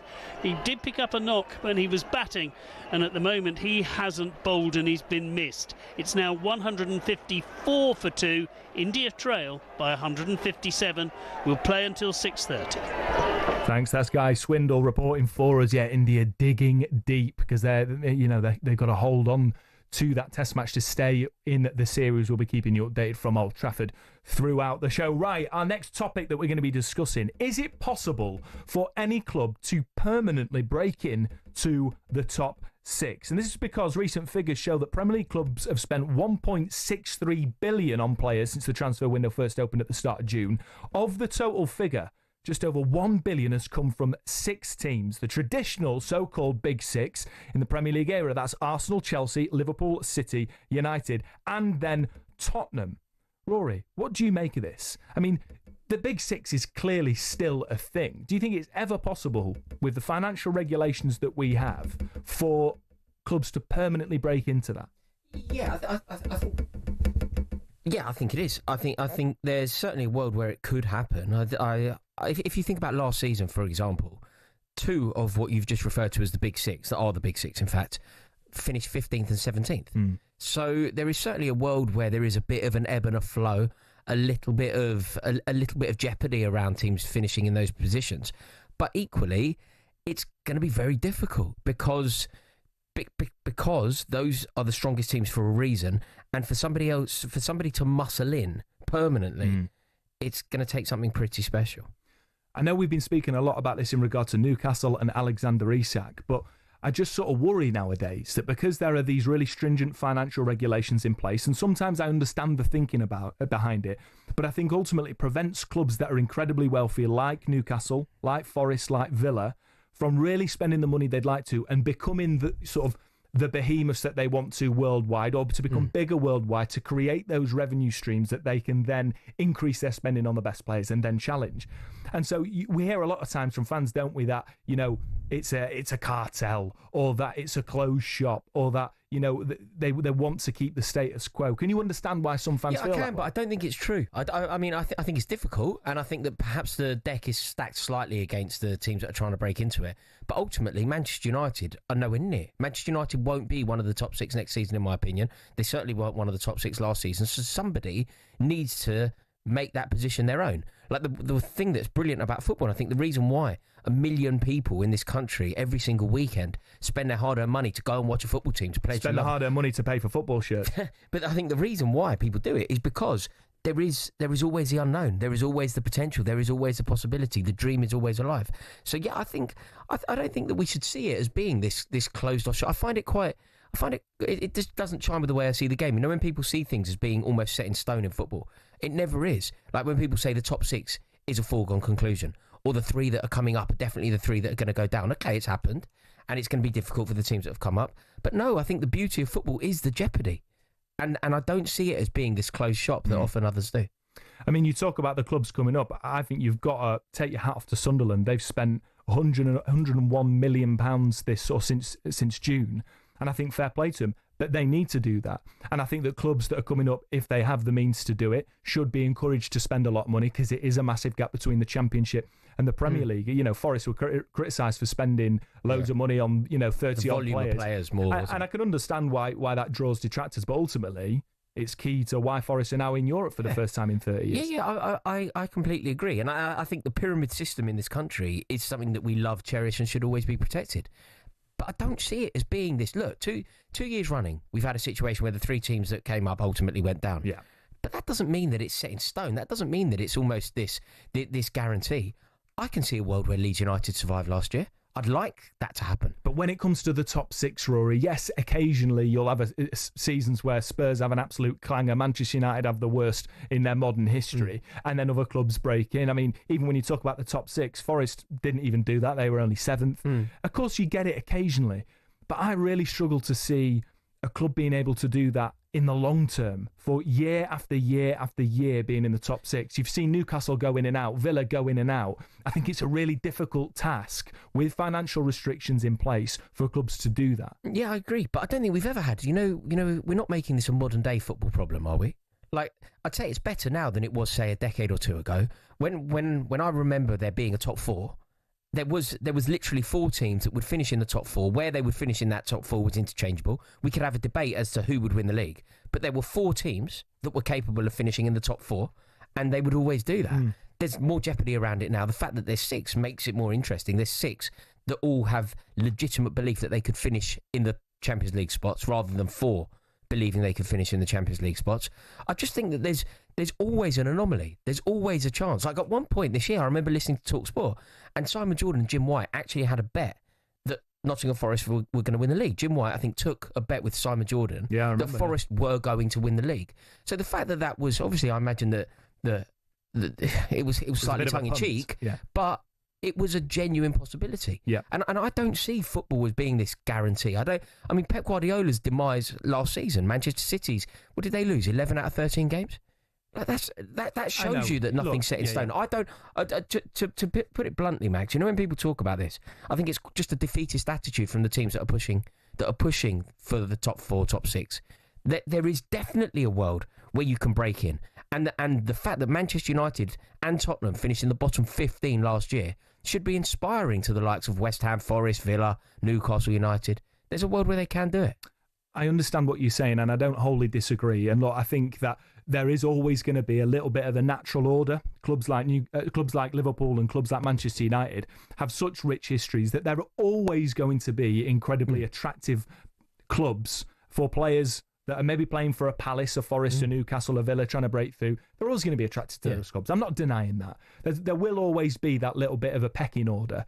I just think that with current financial restrictions, it is much more difficult than it used to be. Because let's be honest, and I'm not detracting from Chelsea's history in any way, but you were able to splash the multi-millions in a way that no one is nowadays. Yeah. And you're riding on that wave of that favour. And because of the history that recent history, you've built up a lot in the coffers that you can now spend. There's no doubt that Chelsea benefited from the timing of the acquisition of Roman Abramovich. But it's also important to acknowledge that Roman Abramovich bought a team that were in the Champions League. So he already bought a team that were at the top table. But he did take it to the next level. He took it to the next level, no doubt. But he bought a team that had won a lot of silverware in the decade prior to Rory, his. I just think it's difficult when you look at what's happened to Palace and when you look at what's happening to Forest, even to a Newcastle and Aston Villa. I think the cards are more stacked against them to continue that because there is this natural order where behemoths like Liverpool, like United, I feel uncomfortable calling them a behemoth at the minute, but they're able to poach those players, and I understand that's partly just a natural part of the game. Yeah. But it is much more difficult for those clubs to make a lasting run in the top Newcastle six. Newcastle United seem to be getting particularly upset, and I know that you're a defender of what's been going on up there at the moment, but Newcastle fans, Newcastle the club, seem to be getting very upset with what's going on. But there is an ecosystem in football, and Newcastle United need to remember their place in that ecosystem. Liverpool are always going to take Newcastle's best. But they've won one trophy in 100 years. Thing. I'm not suggesting it's a fixed thing. I'm suggesting it's an earned thing. It might be. It's not fixed because you could break into it. But the reason it is what it is because Liverpool have earned their right at the top table. Yeah, and I'm not going to deny that. I'm not going to deny. And also, you know, Forest. So Forest didn't finish in the top six. We're talking about the top six. Forest didn't finish in the top six. But the reason they didn't finish in the top six was nothing to do with anything else. It was to do with pitiful results against the likes of Leicester City and not beating Chelsea at home on the last day of the season. Yeah. That's why they didn't make it. There wasn't this overarching guarantee from above or rules set in stone that don't allow anyone to break this glass ceiling.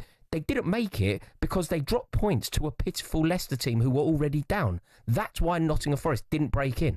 I'm not going to disagree with that on that, but we want your text, we want your calls, 81089 03717 223344 on WhatsApp. Someone's got in touch, no name on this, but they ultimately say, sorry, gents, to compete with the top six, you need to increase your revenue. To increase your revenue, you have to buy better players and pay bigger wages. You do this for a season, you instantly get caught out on PSR. It's incredibly difficult. This year has been a reset of the six spending loads of money, and what seems to be like an Aston Villa and a Newcastle cannot do it. It's not fair. So I can understand from that perspective. We're going to continue this discussion after the break, as well as getting into the very latest on Alexander Isak. In fact, we're just going to carry on with that. Let's talk about Alexander Isak, Rory, because we've had a new update today, and it's talkSPORT understands Saudi Arabian officials believe Isak wants to join Liverpool. Al Hilal are interested in Isak, but have not been given any encouragement from his camp that the Newcastle striker is open to the move. Now, speaking on the Sports Bar Weekender last night, Carlton Cole believes Alexander Isak must do what's best for him when deciding on his future. They've kind of stalled it on the negotiations and not given him parity of what he expects. Yeah. So now you're going to look at, you leave the door open for other teams to come in and say, oh, he might not be happy now. Let's try and put something on the table. And I think it is only probably Liverpool or probably Saudi that's going to be able to afford him. So let's see what happens. I'm quite intrigued, and hopefully he makes the decision that's right for him and his family first and foremost. He's got to be happy to play football. And I know Newcastle fans saying, well, we're paying his wages, he belongs to us, but at the same time the player has to be happy, and once the player is not happy, then you're not going to get the same player for next season. So let's just see what happens. And I'm not trying to push him out the door. I look at it from a player perspective, and I'd see the business part of it. It's just not personal, it's business. Now, we've been talking about can you break into the Big Six, and I do have sympathy for Newcastle fans. I think that the financial regulations, some of which were brought in precisely because they were taken over by the Saudis, I do think that has gone against them. But equally, there is a fair argument to say that ultimately the club themselves have dropped the ball. They were reluctant. I think Staveley, it's reported, promised Alexander Isak a new contract, and then the outgoing sporting director, Paul Mitchell, didn't want to do that because he saw he had 3 years left on his contract. There is an argument, Roy, to say here that Newcastle ultimately, they've dropped the bag. Yeah, to a degree, but he is there for, he has got a lot of time still on his contract. But ultimately he's one of the best strikers in the world, and naturally he is interested in a move to Liverpool. It would be absurd if Alexander Isak wasn't up for this move. What kind of striker, what kind of ambition would a young man at the peak of his powers, at the top of his game, be demonstrating if he didn't want to join Liverpool at the moment? I would say that Liverpool at the moment, at this very precise moment, is the most enticing and exciting sporting project in world football. There isn't a more interesting and more more inspiring project than what Arne Slot is building. You think about the history of the club, you think about everything that goes along with Liverpool Football Club, you think about what Arne Slot has done, and you then imagine what could happen to Isak and his career and his ability and his output if Arne Slot sprinkles a bit of stardust on him. Why on earth wouldn't he want this move? Like, when just now you said you kind of broke some news, which was effectively the Saudis who are now taking charge of this. I believe that the Newcastle chairman has actually got involved, and he believes that Isak wants to move to Liverpool. Obviously, he wants to move to Liverpool from Newcastle, like 2 and 2. Makes a Christmas cake, doesn't it? Of course he does. There were concerns that potentially, well, we understand that Newcastle would much rather sell him to Saudi Arabia. And the concern, I think, amongst football fans rightly was what an absolute travesty that would be if he did end up going to Al Hilal instead of going to Liverpool. Look, I totally understand why Alexander Isak would want to play for Liverpool. I guess what I'm trying to do is explore how maybe Newcastle could have mitigated this and prevented this from happening. Because surely, if Newcastle had have been more brazen in their transfer window and not tried to lowball Brentford for Johan Wissa, for example, and they'd have gone in for top players, Premier League proven players, some world class players, given Isak the money that he arguably deserves in this context, then they would not be in this situation in the first place. But the problem that they have is, I don't think they can give him the money he deserves. Realistically, he deserves, as in my opinion, let's just pretend I'm correct on this, the best striker in the country. He deserves, therefore, 300 grand a week. Which is what he wants. I don't think Newcastle can give him 300 grand a week. The other thing, so they can't match Why can't they? Because of PSR issues. Exactly. And this is where I think ultimately it is not a level playing field in that regard for the race for the top 6. However, they can't match his ambition on a personal pay packet, but equally they can't match his ambition on the pitch either. Like they haven't done anything to match his ambition. Do you not think that they were on the trajectory, having had the season they'd had, won the League Cup, qualified for the Champions League, they have the best striker in the world in my opinion, that in a couple of years maybe they could be in a position to challenge for the title with the right investment? Alexander Isak needs to challenge for the title now. He is ready now. He's like a coiled spring ready to be launched into top tier competition now. And Newcastle United, I don't mean this in any disrespect. Like, I rate Eddie Howe. I like Eddie Howe. I really do. I think that he's done a remarkable job there. But Eddie Howe isn't going to win a league title. Alexander Isak is going to win a league title and deserves to win a league title and should be competing for the very best. Newcastle United isn't offering that. What kind of ambition would he demonstrate if he went, nah, do you know what, I'm going to sit tight at Newcastle? If it's he did that, you and I would be going, where's this geezer's ambition? No, look, I do understand where you're coming from, but maybe I'm just a little bit of a romantic in football, and I'd like to believe that when fans pour so much adoration and love onto a player, and that player is a key part of them achieving something so special like we saw in the League Cup, that if there is this exciting project ongoing, which ultimately there hasn't been this summer at Newcastle because they've not been able to sign the players that they want, but I'm saying if that was the case and they did sign a load of players, I'd like to think that maybe he would have that little bit extra respect for the club and the fans that have given him so much, given him that platform, Rory, to become the best striker in the Premier League, in Europe and by extension the world, that maybe he would wait for a couple of years if he believed in the project. Maybe. And maybe if Newcastle United had gone out and signed, like, you know, rather than putting in 4 bids for Mark Gahey last year and then ultimately not signing him, say they got him over the line. Like, Mark Gahey's England's best centre-half. So say they had him, and then say they'd made some other ambitious signings, Brian Mbeumo already in. Maybe Alexander Isak would look around the dressing room and think, gosh, we really do have some top-tier talent here. Maybe we could launch a serious bid for the title. If he then waited? In that context? To be totally honest, if Liverpool come knocking, then no. Because in terms of the sport, in terms of what Liverpool Football Club represent, in terms of who they are as a British institution, they're one of the most recognisable and iconic footballing institutions in the world. Newcastle United won 1 trophy in 70 years. Like, they're not the same. It doesn't matter what Newcastle are doing. If Liverpool come knocking at your door, they're going to turn your head. He must have been dreaming of this opportunity of playing for Liverpool. I understand why his head's been turned. The cops singing his name. Like, those are the kind of things. Like, when you think about his age, he would have grown up loving who? Fernando Torres? Where did he score loads of goals, right? He would have grown up loving who? Luis Suarez? I just don't see... It sounds harsh, but there's a natural order of things. You know when Eden Hazard wanted to go to Real Madrid?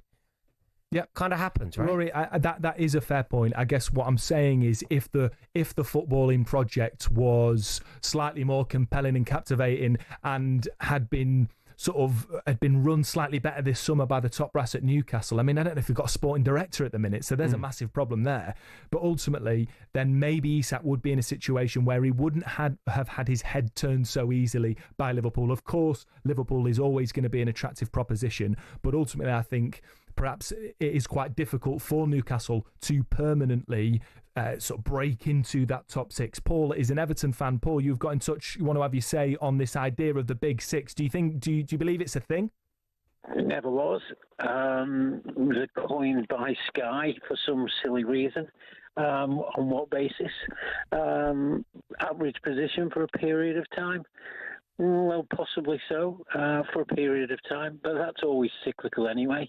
You know, in the 80s, 90s, Tottenham were never near that. Newcastle were a second division side, never going to get anywhere near it. Chelsea and Manchester City didn't have any money. And there was always an original Big Five. That Big Five, in order of what it should be, achievement, was Liverpool, Manchester United, Arsenal, Everton, and Spurs at that point after winning a trophy in 1961. And to a degree, you know, that will come back. You know, look at what Everton are doing now. You know, the money that they've got, the new stadium. It's you can't even class teams like Newcastle, Tottenham, Nottingham Forest, you know, in a class of, you know, big traditional clubs if you're using traditional in the right way. Because they've got no achievement, and they never have. Forest, are you saying Forest don't have any traditional achievements? What about the back-to-back European Cups? What about winning the First Division? I give you that, and I'll give you that considerably more than Tottenham have ever achieved. But you class them in the Big Six. Oh no, I'm not saying Forest are a Big Six club. But I mean, you mentioned a few clubs there, Paul. But they are, to me. They're a bigger club and a club that have achieved considerably more than Tottenham Hotspur. Do you think? And you're right to mention that these things are cyclical, and of course, you look back at history, these things do change. My question to you, Paul, is: what do you think that? Because of the financial sort of environment we live in now, do you think it's more difficult for clubs to break in, or do you think that that's just a myth? I think it's a myth because, you know, the clubs in the Premier League in the main voted for this. You know, they voted for it. So you've got to, you know, be within your means, and I think that makes total sense. Maybe it could change, and maybe, you know, if somebody's prepared to back above 105 million personally, or put in an escrow account, you know, the fact that they can't lose that and it's secured, then I'd be happy with that. But at the end of the day, you know, Liverpool, as much as I hate the fact that they are what they are, you know, is why Isak would want to go. Why would anybody want to go to Newcastle? Apart from getting paid a bit of money. They've never achieved anything. As you just said, 70 years without a trophy up until winning, you know, a third-rate Carabao Cup. That's about as good as they are. Big players will not go to Newcastle. I think it's a really good call, Paul. I think you've done really well here, because I think that there isn't enough knowledge about, like, Max, without calling you out, I saw a very impassioned video that you did, and I thought it was a great video. But in that video, you referred to Newcastle United as a sleeping giant. And I just think that is very misleading. Well, I did. I mean, you're more than entitled to your opinion, mate. I think Newcastle are a huge club. They've got Newcastle, as Simon Jordan said. I think they're a huge club in England because they've got a massive fan base. They're also huge financially with the might behind them, and I think they're stifled into spending that money into trying to break through and match their ambition in terms of real-term additions to the club. I think if you look at all of the 72 clubs, Newcastle are the 9th most successful in history in England. And so I find it difficult. You know, people can have their opinions. In my opinion, Newcastle are a massive club, and I refuse to accept otherwise. But I think Paul makes a really good point. Look, these PSR, or these sort of rules that have been introduced, of course they've got to be voted on. But I think for certain clubs in certain positions with certain owners, I think that it doesn't help them from being able to be ambitious, to buy players that can help them break into the top six. Paul, thank you so much for your call. I really appreciate that. Rory, I mean, in terms of Newcastle going forward, how do you rate their chances next season should Isak leave? Maybe they get Benjamin Sesko in, but it doesn't look like they're going to be getting many others in. I mean, losing Alexander Isak, I think, is so detrimental to who they want to be. I would say that let's just remove the quality of the player. Like you and I both agree that he's the best striker in the Premier League. So let's just remove what that obviously means and look at what it means in a more symbolic sense. To be totally frank, I don't think that you can be considered a truly serious football club if you sell your best talent to a Premier League rival. Do you know what I wonder there, Rory? I just wonder if maybe selling Isak is their Coutinho moment. No. This is not. This is a theory that is so wrong. Because selling Coutinho has worked for Liverpool, it is a theory that has worked once, and people use it as the example that has worked once. It's like, you know how Mikel Arteta has worked at Arsenal, and people will say, well, look, you should persevere when it goes wrong. You should employ somebody who's never had any Premier League experience. A lot of people are going to be employed and given a lot of opportunities because Mikel Arteta will be used as an example of somebody who succeeded ultimately.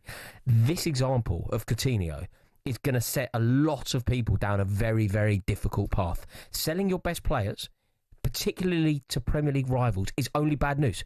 And there is no spin that can be put on it to suggest otherwise. Rory Jennings painting a bleak future for the Magpies. Right, up next, we're going to reflect on the Lions series victory against the Wallabies, and in dramatic circumstances too.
For every good signing a club makes, there's bound to be a few that don't work out.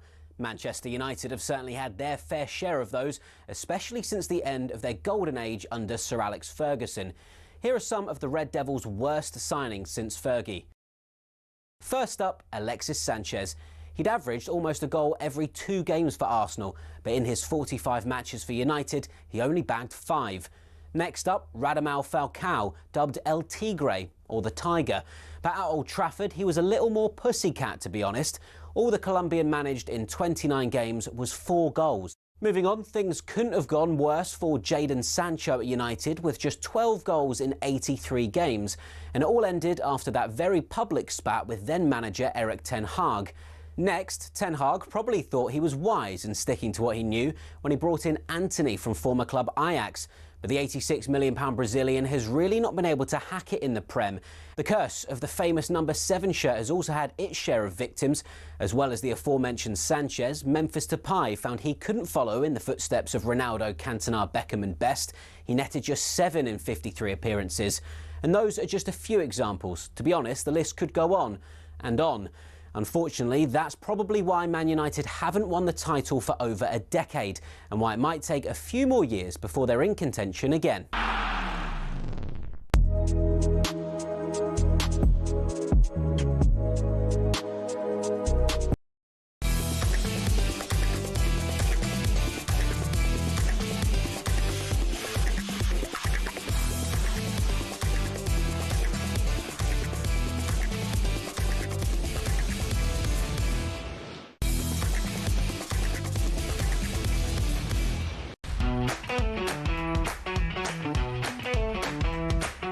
Good evening. Is it afternoon? Is it evening, Rory? Evening, 6:30. Yeah. When does evening start? 6? Now, I've gone now. Yeah, definitely now. 6:30. God, I've got to bed in a couple of hours. Sometimes I just have a thing. I just sometimes doubt myself. Right, good evening. Yeah. You're listening to Kick Off with me, Max Scott, alongside the inimitable Rory Jennings. We're going to be getting stuck into an absolute belter down under with the Lions clinching the series 2-0 at MCG in front of 90,000 in Melbourne. But first, we're going to head over to Guy Swindles, who's got the latest. I think the end of play at Old Trafford, Guy. Yeah, end of day 4, a day that started brilliantly for England. They batted superbly. They scored 125 runs this morning. Ben Stokes completed his first century in 2 years, became only the 4th England player to score a century and take 5 wickets in the same match.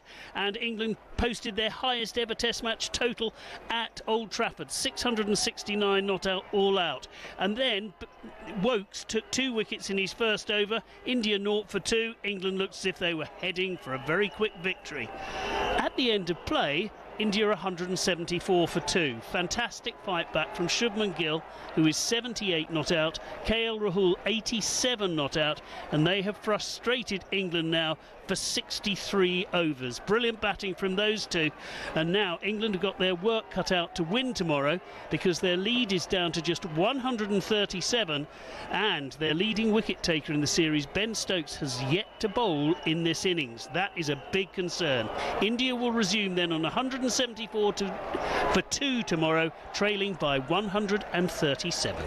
Brilliant stuff. That's Guy Swindles reporting for talkSPORT. Fair play to India. They've absolutely shut England down for the rest of the day. Shubman Gill and KL Rahul, massive day tomorrow for England, but I'm convinced that they'll pull something out of the bag. The likes of Ben Stokes in there, Jofra Archer bowling. I think they'll get it done, but it is going to be tough. Right now, we're going to get stuck into the British and Irish Lions after they fought back to seal a series victory over the Wallabies, and it wasn't without drama. Front of the sticks, 5 metres out. Hugo Keenan to the left hand side to win it! Hugo Keenan scores the try! 50 seconds to go. The British and Irish Lions lead for the first time this evening in the final minute of the game. Iconic stuff from the Lions out there down under. They were 23-5 down at half-time, came back in the last minute to beat Australia 29-26. Hugo Keenan scored the last-minute try, as you heard just there, to win that classic Test match and seal the series victory. Jack Morgan's clear out at the breakdown was deemed legal. The Aussies got their knickers in a twist a little bit. There was some amateur dramatics trying to get the decision overturned. But in the end, Hugo Keenan's try stood. British and Irish Lions victorious, and he spoke to talkSPORT on the pitch straight after that try. It's a bit surreal, to hear this crowd in this stadium, for it to go down to the wire, for us to not get the performance we wanted, but to show the character to come back, to play that many phases, the last couple of minutes to hold on to the ball, and I suppose trust ourselves is unbelievable. It's been an unbelievable group, unbelievable set of players, coaches, backroom staff, and yeah, we're absolutely chuffed that we can do it for not only the 23 today, but the wider squad, the management, everyone, and the 50,000 Lions supporters and everyone back home. It's unbelievably special. Oh, passionate, breathless Hugo Keenan speaking to talkSPORT on the pitch at the MCG after scoring that winning try. Delighted to say now joining us is Topsy Ojo, former England, London Irish rugby winger. I mean, Topsy, it was a dramatic end. Do you think there was any controversy around Hugo Keenan's winning try and that clear out by Jack Morgan, or do you think that the Aussies are just trying to get the knickers in a twist? Yeah, I mean, in that moment, you would try anything and everything to kind of get your team over the line. You kind of know you're under pressure. So, yeah, it was overly dramatic. There was never anything in that. It's desperation, isn't it? You know they're probably about to score. You're trying desperately to stop them. But, yeah, in my eyes, nothing illegal about it. Perfectly good clear out. And, yeah, what a finish by Hugo Keenan. I mean, it's the stuff you dream of, isn't it? Sporting drama at its finest. The game goes down to the wire and you scored the match-winning try to win the Lions the series. I mean, you couldn't write it any better. Topsy, we were talking just last night before you went on air to do the preview show with Clinky, and we were sort of discussing how we didn't want this series to end a damp squib. We didn't want the Lions to sort of bulldoze the Wallabies today. And fair play to the Aussies. They came out fighting. They were much more dominant, particularly on the forward line. You know, Will Skelton causing all sorts of problems. Valentini back from injury, again, like Skelton. They deserve a lot of credit, don't they, for making it the spectacle. They do massively. Yeah, massively. I mean, they played their part. They really took it to the Lions, and almost everything that was missing from Test 1, they brought to the fore in this test. They were very physical, very direct. You know, you mentioned Skelton and Valentini. I thought David Parecki at hooker as well. Iki Tau and Sueli in the midfield, like, they were punchy, and they really got stuck into the Lions, and they needed to. They needed to bounce back. They needed to kind of restore a bit of pride for Australian rugby, and yes, I think the series needed it as well, because we didn't want it to be a damp squid. We didn't want it to be a non-competitive 3-0. You know, there's a world where some people were hoping Australia won it to take it to a decider for the good of the game as a whole. But I think the finish that we got, like you say, credit to Australia for making it that sort of game. And then again, credit to the Lions for getting over the line at the death. And with that in mind, Topsy, I mean, it was a thrilling finish. But how important do you think it was for us, for the Lions, to complete a 3-0 series? It was huge because, I mean, even the Lions have sometimes in more recent years had their validity questioned. You know, should they still be touring Australia? Should they be going to France? Should they be going to the islands, to America? Like, what is the point of the Lions beyond a commercial entity? You know, questions have been asked of them, but to produce a series like we have done in the first 2 games, yes, the opening test wasn't as competitive as we hoped, but this test encapsulated everything that the Lions is about. Going and taking on a Southern Hemisphere team, going toe-to-toe across 80 minutes to decide who's going to be the winner. You know, the best of the Northern Hemisphere against the best of the South. And yeah, Australia fought tooth and nail, and the Lions had to get over the line. So yeah, if you hadn't seen the Lions before, you didn't know what they were about, and you just watched that 80 minutes, you'd be like, yeah, okay, I get it.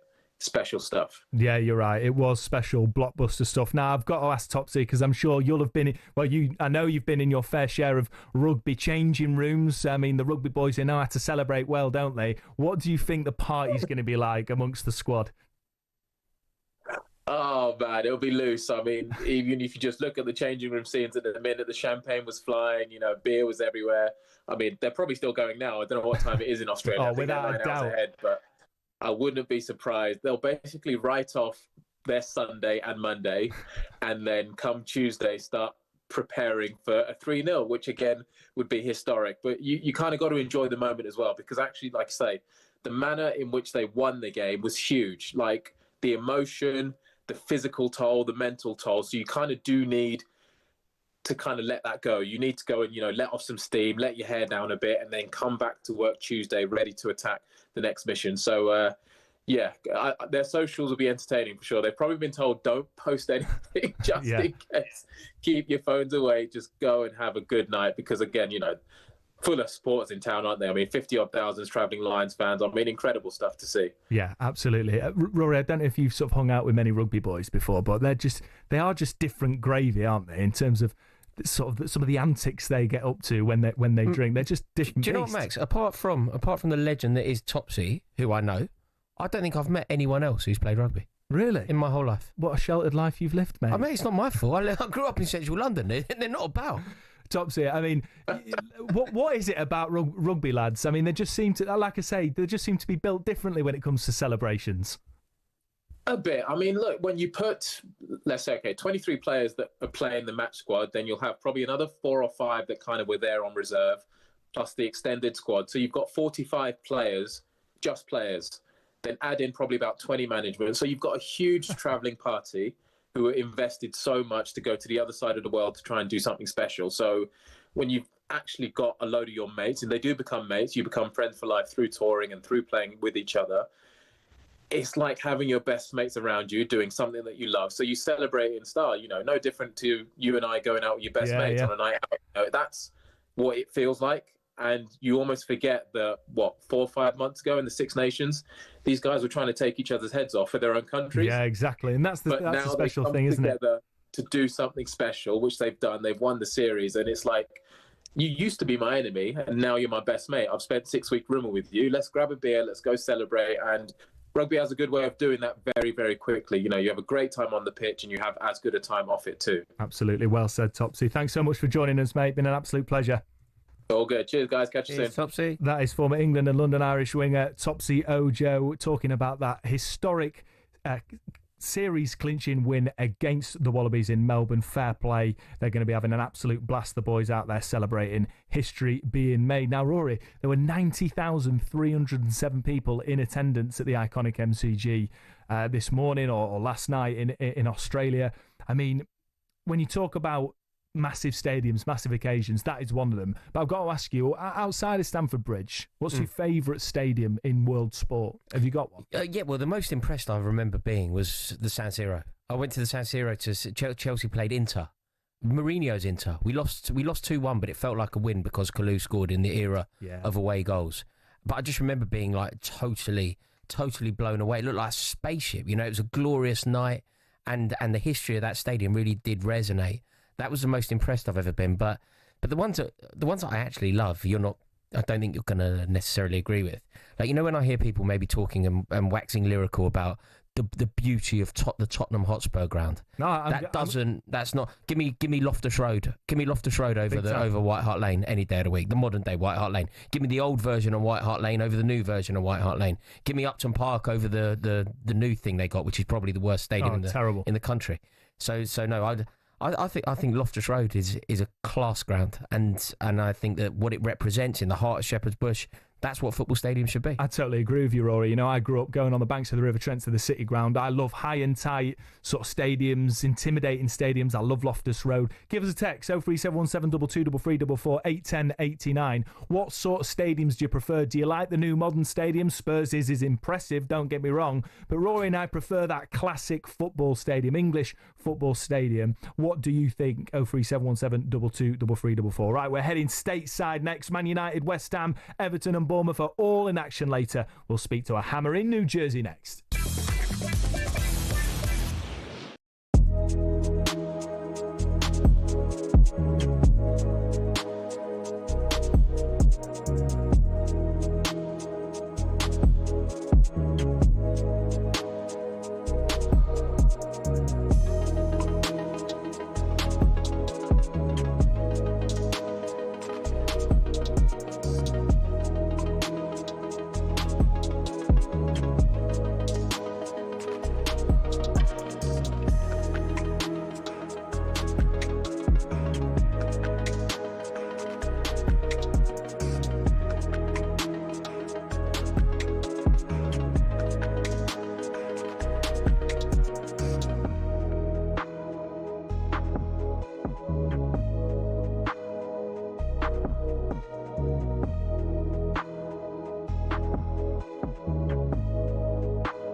Good evening, you're listening to Kick-Off on talkSPORT with me, Max Scott, alongside Rory Jennings. Before the break, we were talking about classic football grounds. What do we prefer? Do we like the new modern stadiums that we see Spurs going into, the Etihad, etc.? Rory and I aren't about that. We can admire them, we can admire the architecture or whatever, but it's nothing like the City Ground for me. Hillsborough, you know, we've got a text in from Kevin, can't beat a night game at Goodison. Well, you're not going to get many of them unless you're watching the women's team. Fratton Park, totally agree, Aaron. Proper ground. Upton Park used to be. We're going to be talking to Charlie Quirk, West Ham fan, in a minute. I mean, they've just absolutely bottled it going to that stadium. It is soulless. Rory, just name off the top of your head quickly a few of the great stadiums in this country. I think Goodison Park would always be my answer, my favourite away day. Like the old wooden seats, amazing. You could make a right racket in there. Totally agree. Like absolutely loved going there. Brilliant atmosphere, tribal, the Gladys Street in full voice. That's what football was. But it's sad now what's happened though, because a lot of those grounds that were truly brilliant have been replaced, and for some reason people seem to like it. Like people seem to like it. Like that Tottenham Stadium. Yeah, it's a great stadium. It is impressive. It's great for Beyonce. It's not a great football stadium. It's great if you want to go and watch Beyonce in a cowboy hat. But it's not great if you want to go and support your team. And people talk about it as if it's like this spectacular stadium that's wonderful. That old White Hart Lane, coming out of there on a night game, you come out, they had that pub on the corner. As you come round, any away fan, particularly a London away fan, if you're an Arsenal fan, a Chelsea fan, a West Ham fan, you will totally know what I'm talking about here. I think it was called, I forget what it was called, but it's a really rough pub on the corner. As soon as you come out, you're on the Seven Sisters Road, and it mattered. It was intense. It was intimidating. It was exactly what an away day should be. You come out of there now, it's like, you know, that pub's gone. It's become this really trendy hipster pub serving lagers with fruit in it. I just don't understand. I don't understand what's happened. I might not agree with you on your football shirt opinion, but fruity lager. Yeah, do we agree here? Get in the bin. Right, we're going to head over to America now, because, of course, there's a load of games going on at the MetLife Stadium. We got Bournemouth against Everton, 9 p.m. UK time, and then Manchester United against West Ham, two of the most underwhelming teams in the Premier League next season. And from what I see, I don't see how that's going to be any different next year. Now, to fill us in on how he feels about all things West Ham, delighted to welcome in actor, presenter, West Ham fan, Charlie Quirk, live from New Jersey, no less. How are you, Charlie, mate? Very well, apart from the slander on my club and the stadium already. But, yeah, all good. Do you agree with it, Charlie? Just in terms of it, it's not an attack at all, but do you agree? Did you obviously, presumably, you preferred Upton Park to the new stadium? Of course, you know, Upton Park was one of the original greats, like you said, coming out the station and walking down, you know, to the market, and then you can't replace stuff like that. And we were promised 9 years ago Champions League and a stadium that feels like home, and it's we're not there yet. We're not there yet. No, but there's still hope. There's still hope. Yeah, sad state of affairs when it comes to that, Charlie, without a doubt. Now, talk to me just in terms of West Ham generally. We'll get into the match against United in a minute, but how are you feeling about your club at the minute? I mean, Graham Potter certainly didn't set the world alight, but I think rightly he's been given time. I think too often fans are asking managers for the sack too soon. I think there is a good coach and manager in there, but it feels to me from the outside looking in, and I'm no West Ham expert, a little bit underwhelming. Am I right in that assessment, or are you feeling a sense of excitement moving forward? No, you're completely right. You know, it's nice that we're actually, for once, all the fans are behind a manager. It's who a lot of fans wanted before Lopetegui. Yeah. The ownership went a different way. That didn't work. And then it seems like the fans got their man. And it seems a collective idea with fans to get behind him, because, you know, he's trying to put his stamp on it. He's trying to bring some youth into the squad and start again and rebuild. And, you know, it's a tough old league, and we got to get behind him, because last season wasn't much fun not being behind the manager and the team and then the ownership. So yeah, looking up, it can only get better from last season. That's how I look at it. Fingers crossed. Yeah, I totally agree with that assessment. Charlie, can I ask, you know when you say that you have to get behind him, I appreciate that that's your role now. You have a responsibility to back the manager. You have no option but to back the manager, because you do need this to work. But can I just ask you, like, not the way that you're going to behave in the ground. I know that you will pledge nothing but universal love for him in the ground, certainly to begin with. But in terms of who Graham Potter is, in terms of the way that he approaches the game, in terms of the way that he sees the game, from my understanding of West Ham and the culture of West Ham United, Potter doesn't necessarily chime with West Ham fans and the way that they see the game being played. Like, think of your icons, Paolo Di Canio. Graham Potter is the antithesis of all of that, isn't he? Yeah, but absolutely. Bobby Moore, it's behind you in the picture. That's your icon, isn't it? Not Graham Potter? It feels like a very delicate manager to me for West Ham United. You might be right. I think we needed a manager that had something to prove, and I think after what happened with his tenure at Chelsea, he had a bit of fire in his belly to prove again what he can do. I mean, there's not many out there. There wasn't many to pick from. I'm really happy with having him at the helm. It's nice to have someone that is trying to inject, youth players into getting first team opportunities. And he said, Ollie Scholes is going to get more time. Fingers crossed Callum Marshall stays and doesn't go on loan and some of the other younger kids. I think at the moment, before we've kicked the ball, it's looking positive from all the talk and the noise I'm hearing from what he's trying to do to the club. But it all depends with our club if he's allowed to do that, put it that way. Charlie, I mean, you must be absolutely relieved to hear the reports regarding Lucas Paquetá. talkSPORT understands that he's set to be cleared of those spot-fixing charges. I mean, he's the sort of player that can change a game. He's the sort of player that you can build a team around. And I know it wasn't necessarily vintage last season, but there's a top-class player in there. How important is it that he's sort of back fresh with all that behind him? Absolutely. Like going back to what Rory said, West Ham have always had a role model and an icon, and I think Paquetá is He's the fans' favourite. Whenever he's out there, he gives 100%. And yeah, I think it's dreadful that it's dragged on for August 2023. This all started. 18 months, 2 years of his playing time of his career, and a record transfer fee we would have got for him. 30 mil profit to Man City, which has been lost, and then just his own well-being for the last 2 years. So if he stays. I'll be over the moon. And I think if he'll play today, which he is out in America, I think he'll get a really good reception. So it's unbelievable that it's dragged on this long and he's been cleared of it. It's terrible, really. So we'll see what happens after this. And with that in mind, Charlie, looking forward to next season. Best case scenario, what are you hoping? Best case scenario, enjoying the 90 minutes in the stadium. Yeah. For one, enjoying seeing the boys, passing the ball around and trying and putting effort in. A bit of consistency, and I don't think we can challenge for Europe again. I think it's going to be too strong. But a nice mid-table pushing the top up. My dad always said he hates seeing the league table turn to the 11th to 20th place. So if we can get top 10, he ain't got to wait the 2 seconds longer for it to change. I'll be happy with that. We're top 10, I think, for this season. Charlie, talk to me about where you are, because you're in New Jersey, you're in America, but I can see behind you the late great Bobby Moore. So, I mean, what's the scene out there? Is there lots of West Ham fans? There is. So this is I'll name it. This is called the Smithfield Hall, and it's the West Ham pub for New York City. Wow. So there's all West Ham memorabilia. I was here for the semi-final when we won the Conference League, and then flew back and went to Prague, and it was incredible. Yeah, New York City Hammers has got a massive following. Love that. And I can see the other side. It's getting a little bit rowdy, but it's nice and quiet on this side. But yeah, no, it's a good place to start the trip. And what are you expecting against United? Of course, there's so many eyes on them in pre-season already because of what they've got to do under Ruben Amorim. I mean, what do you want to see? Do you reckon you can I reckon you should be able to get a win there, really. I mean, it's going to be interesting to see if it's the same two teams that turned up last season. I'm expecting to get sunburnt more than anything. But no, I think it's just, like I said, it feels like it's been a really long summer without football. And I'm looking forward to seeing the boys and seeing some of our young lads hopefully getting minutes and seeing if Cunha and Mbeumo live up to their hefty price tags for them lot, really.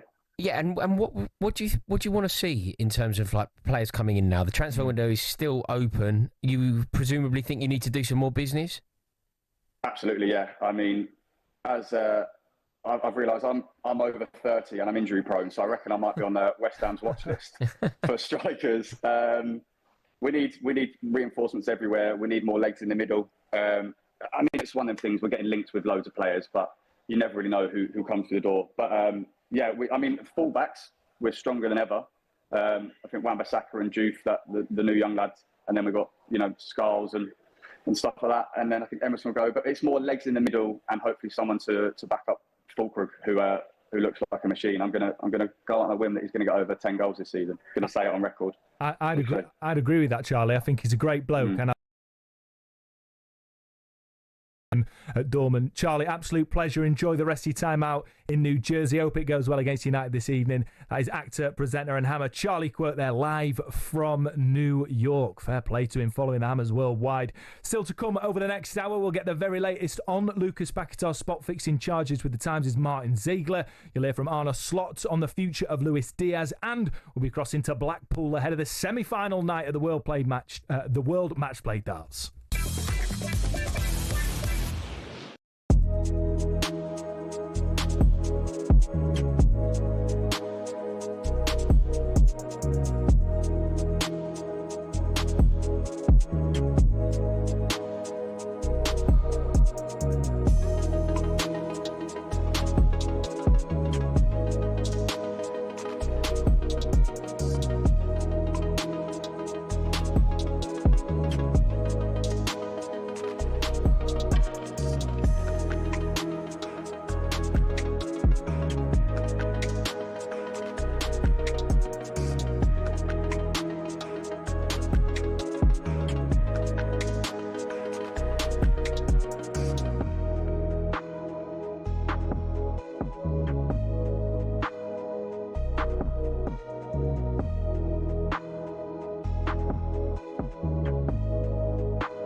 When Sir Jim Ratcliffe took control of footballing operations at United, the Manchester-born billionaire was somewhat welcomed in as a homegrown hero, ready to save the club from the dark days of the Glazers.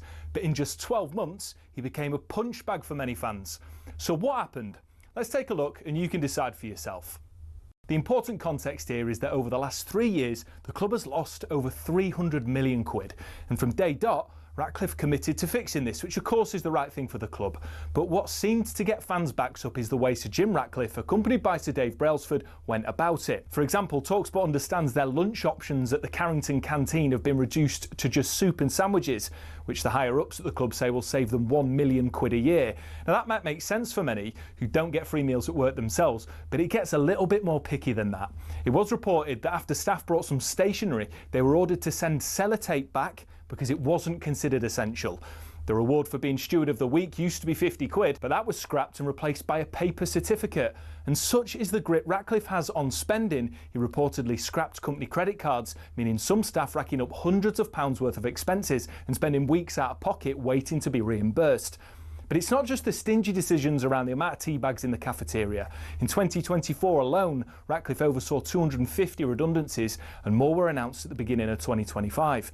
Now, while there are people who acknowledge that United staff numbers are overinflated, it's the optics which aren't great. Because while all this has been going on, Casemiro's getting paid 350 grand a week, and the club forked out 14 million quid getting rid of Eric Ten Hag and Dan Ashworth. But United fans' rage doesn't just stop here at the cuts. Ratcliffe's unpopular decision to introduce a flat ticket price of 66 quid for every fan, even children, certainly did not go down well. For fans, it feels like the very foundation of the club's support is being attacked for the sake of making marginal financial gains. But Ratcliffe has backed it, saying if you shy away from difficult decisions, then nothing is going to change. And time will tell whether these measures will improve operations at the club and help drag standards up on the pitch. But one thing's for sure, his first year wasn't exactly a charm offensive, and there's still a long way to go for United to be back to where many say they belong.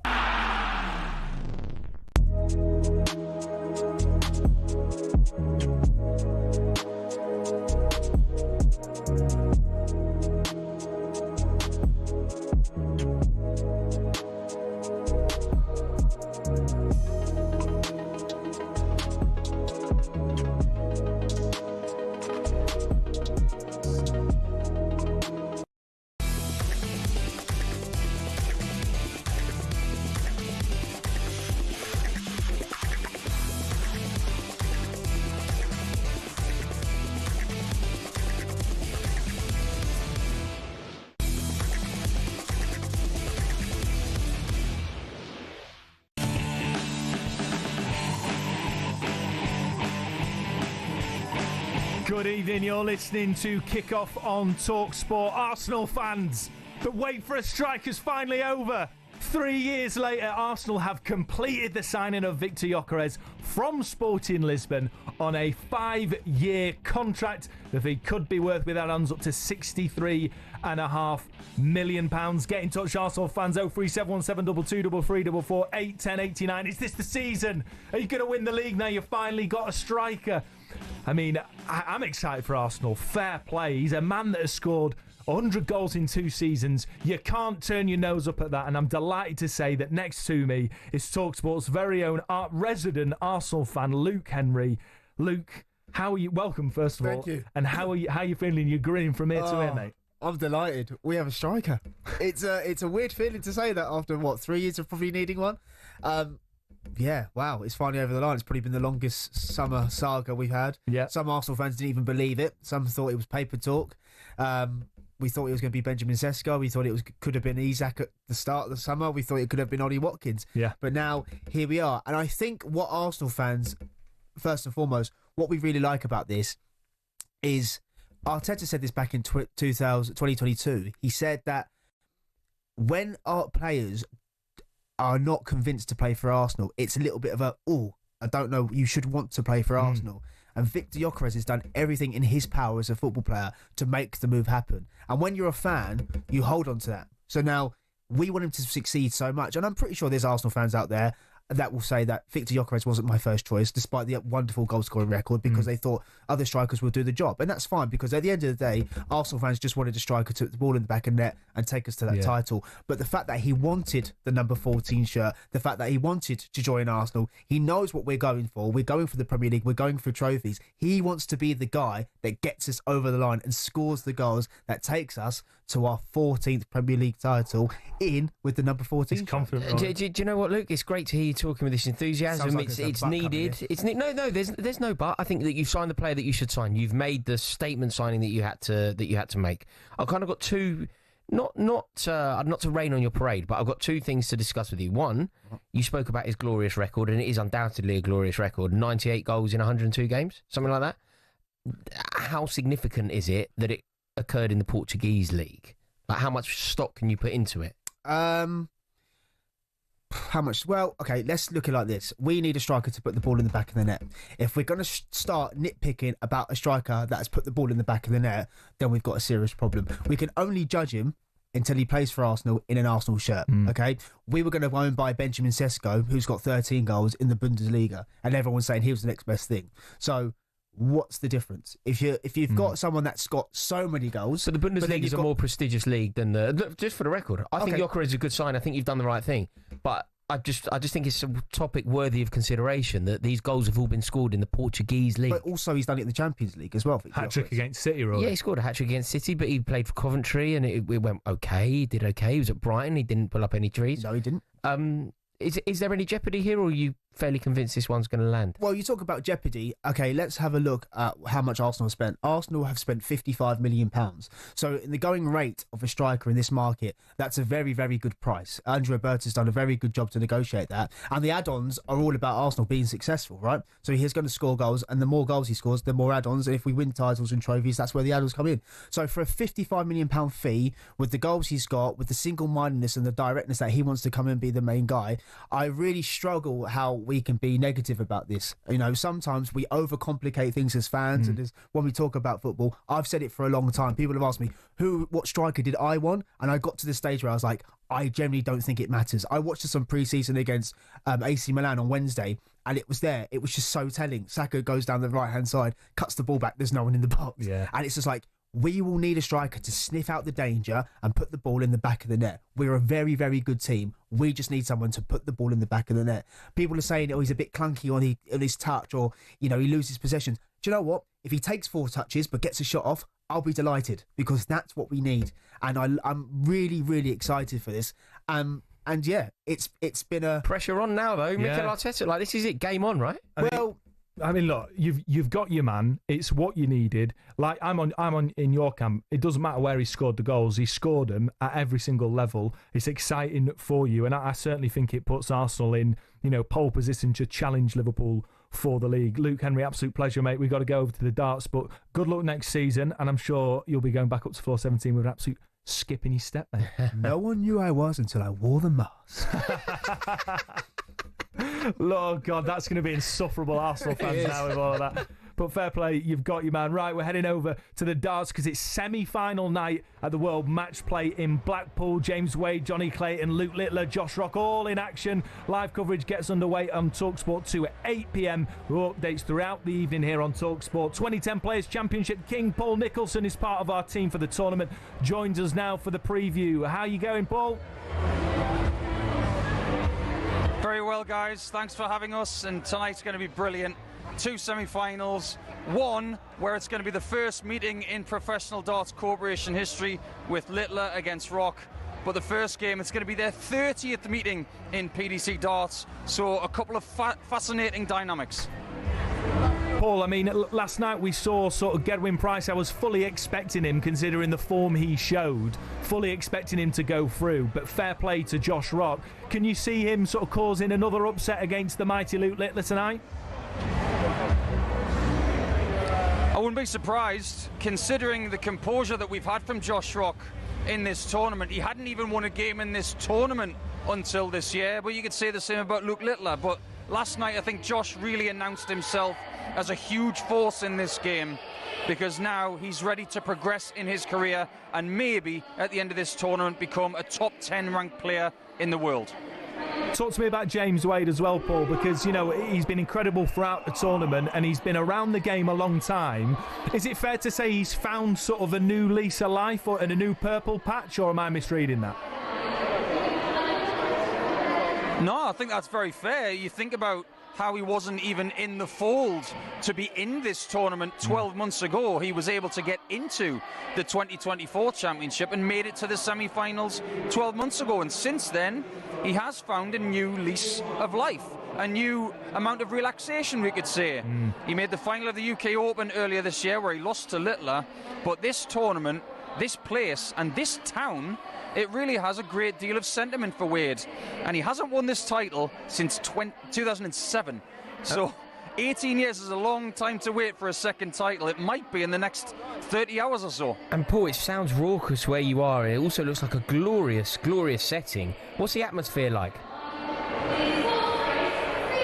Yeah, it's building pretty nicely.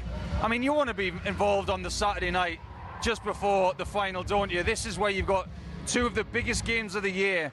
It's 1st to 17 as well, so these games are going to be long. But these fans, they've paid for these tickets about 9 months ago. They've waited a long time to see whoever's going to be on the menu, and they're not disappointed. Paul, you're going to be keeping us updated through the evening, but I mean, Luke Littler must be the favourite. Do you think that it's going to be a bit of a procession for him, or do you expect it to be sort of tough for him to be able to get the title? I think Luke's going to be put through the ringer tonight. I think Josh Rock is ready to go nose to nose with him, toe to toe, in whatever manner you think.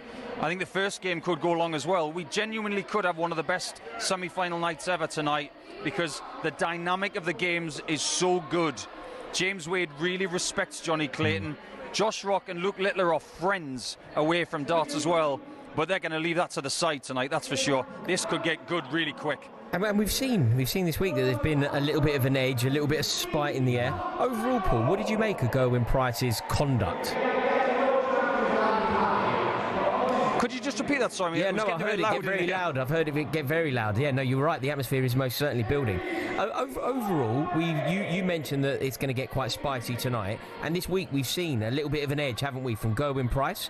Regarding that, what do you think? Is it scenes that we want to see in darts, or did you think it was all a little bit unedifying? I think it adds something to it. Let's face it, it's a single sport predominantly, 99% of the time, and there's a lot of money on the line. I know that a lot of these dart players are maybe more wealthy than they have ever been, but they want this title and they want these big trophies in their hands. I mean, this is named after Philip Douglas Taylor, the best player ever. And if you don't get your fingerprints on it, you're going to be annoyed. But if you're close to getting a win, like certain people have been this week, the emotions are stirred up more than ever. However, tonight, I think respect will win the night, whatever happens. Brilliant stuff. Paul Nicholson there, former darts player turned TalkSPORT commentator, live from the World Match Play Darts in Blackpool. That semi-finals is going to be live on TalkSPORT 2 from 8 p.m. Download the free TalkSPORT app and swipe effortlessly between our 2 stations and sister stations to get all the very latest. Right, we're heading over to Liverpool, where Arne Slot has been speaking after his side's 4-2 pre-season friendly loss to AC Milan in Hong Kong, where he had this to say about Luis Diaz's future. Lucha's situation it was, yeah. There's a lot of rumours around him lately, and I cannot go into that, but he's training really well with us, but we've decided for now not to play him yet. He, goes elsewhere in order to help fund that big pursuit of Alexander Isak. Yeah, I think that it's clear what's going to happen at Liverpool. There's clearly some players for sale. They're clearly going to focus on bringing in some money, and they have a lot of players who are seemingly surplus to requirements that are worth an awful lot. And it's important, isn't it? It's important for every club. Whenever we talk about a transfer window, we naturally always focus on who you're going to sign, who you're bringing in, who's coming in, who's the marquee signing, who's a statement signing. We don't talk enough about the revolving door, and it's very important. It's very important for squad harmony that you don't have too many players. It's very important for the balance sheet that you make sure that the revolving door is moving. And I don't think that we will see Luis Diaz play for Liverpool again. I don't think we will see Darwin Núñez play for Liverpool again. But they're going to bring in an awful lot of money. They are very valuable to Liverpool, very important to Liverpool's season next year. The thing about Luis Diaz is I can understand, you need to get players out the door to bring the money in. But I think he's a top player. He's a class player. I don't think he leaves sort of having disappointed at all. I think he's been brilliant in the Premier League. I think he suits the Premier League. He suits Liverpool. And I'm sort of a little bit sad to see him go anyway. No, he's done really well. I think that he will go. He can go with his head held high. He contributed massively to Liverpool. I think Liverpool fans will always be grateful for his contribution. But FSG are very intelligent. They flip players at the right time. They move players on at the right time. They try and bring in the funds at the right time. And it is a crucial thing to do. Luis Diaz isn't going to sign another contract at Liverpool. Liverpool will not ever have a situation again, I imagine, that they had this year with Trent Alexander-Arnold, Virgil van Dijk, Mohamed Salah. So selling players at the time when their value is at its highest and you can ease their transition out of the team at its easiest, it's a very, very strict date that lasts about 6 weeks. And Liverpool make sure that they stick to that. TalkSPORT understands that Bayern Munich are willing to spend 70 million on Luis Diaz, away from the fact that essentially helps fund half of Alexander Isak. I think that for Bayern Munich, that elevates them in terms of, look, we all know they're going to win the Bundesliga. That Leverkusen side's been torn apart. Erik ten Hag's trying his best to hold on just to Granit Xhaka, for crying out loud. I mean, they're going to walk the Bundesliga. But in terms of their European ambitions, I wasn't particularly impressed in the Champions League last season. I wasn't particularly impressed with them in the Club World Cup. No. But you've got to think that he's the sort of player that can make them an even leaner outfit in Europe. Well, this is it. I think Luis Diaz is a class act. I think he's a world-class player. I think he's one of the best players in the world in his position. And I think that he was slightly unfortunate at Liverpool simply because Mohamed Salah actually had the season of his life. We've spoken about the brilliance of Salah now for 7 years. Yeah. He's had a twin peak. We thought that he peaked previously, but actually his best ever season was last year in terms of output, and the stardust that was sprinkled on him by Arne Slot was immeasurable. But if he wasn't so good, if Salah wasn't on the other wing playing the way that he was, I think that we would talk about Luis Diaz in far more glowing terms. I think that he's an absolutely brilliant player. And you talk about his contribution or his potential contribution to Bayern Munich and what impact it will have on them. I think it elevates them to an outrageously brilliant level. I know Musiala got injured, but imagine a situation where Kane, Musiala and Luis Diaz are linking up together. And you've got Elise in there as well. I mean, that's a dangerous forward line. Oh, you're not kidding, Max. I mean, sometimes players leave clubs in the right circumstances and it just happens to be the right time. And I think, he's well worth every penny of that reported £70 million fee. So what a career he's had at Liverpool. Fair play. On to Bayern Munich, it looks, we of course will see, there's no confirmation there, but Arne Slot has been speaking about the fact that he's been left out because of conversations around his future. Right, up next is Lucas Paquetá set to be cleared of spot fixing charges. We'll get the very latest with the Times' Martin Ziegler.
Good evening, you're listening to Kickoff on talkSPORT with me, Max Scott, alongside Rory Jennings. If you missed the top of the show, we got into the debate that we didn't know existed until it happened regarding adults wearing football shirts. Rory, Jim's the latest to send in just a picture of him in his football top, I think in a little bit of a protest against your stringent expectations Brighton for grown adults.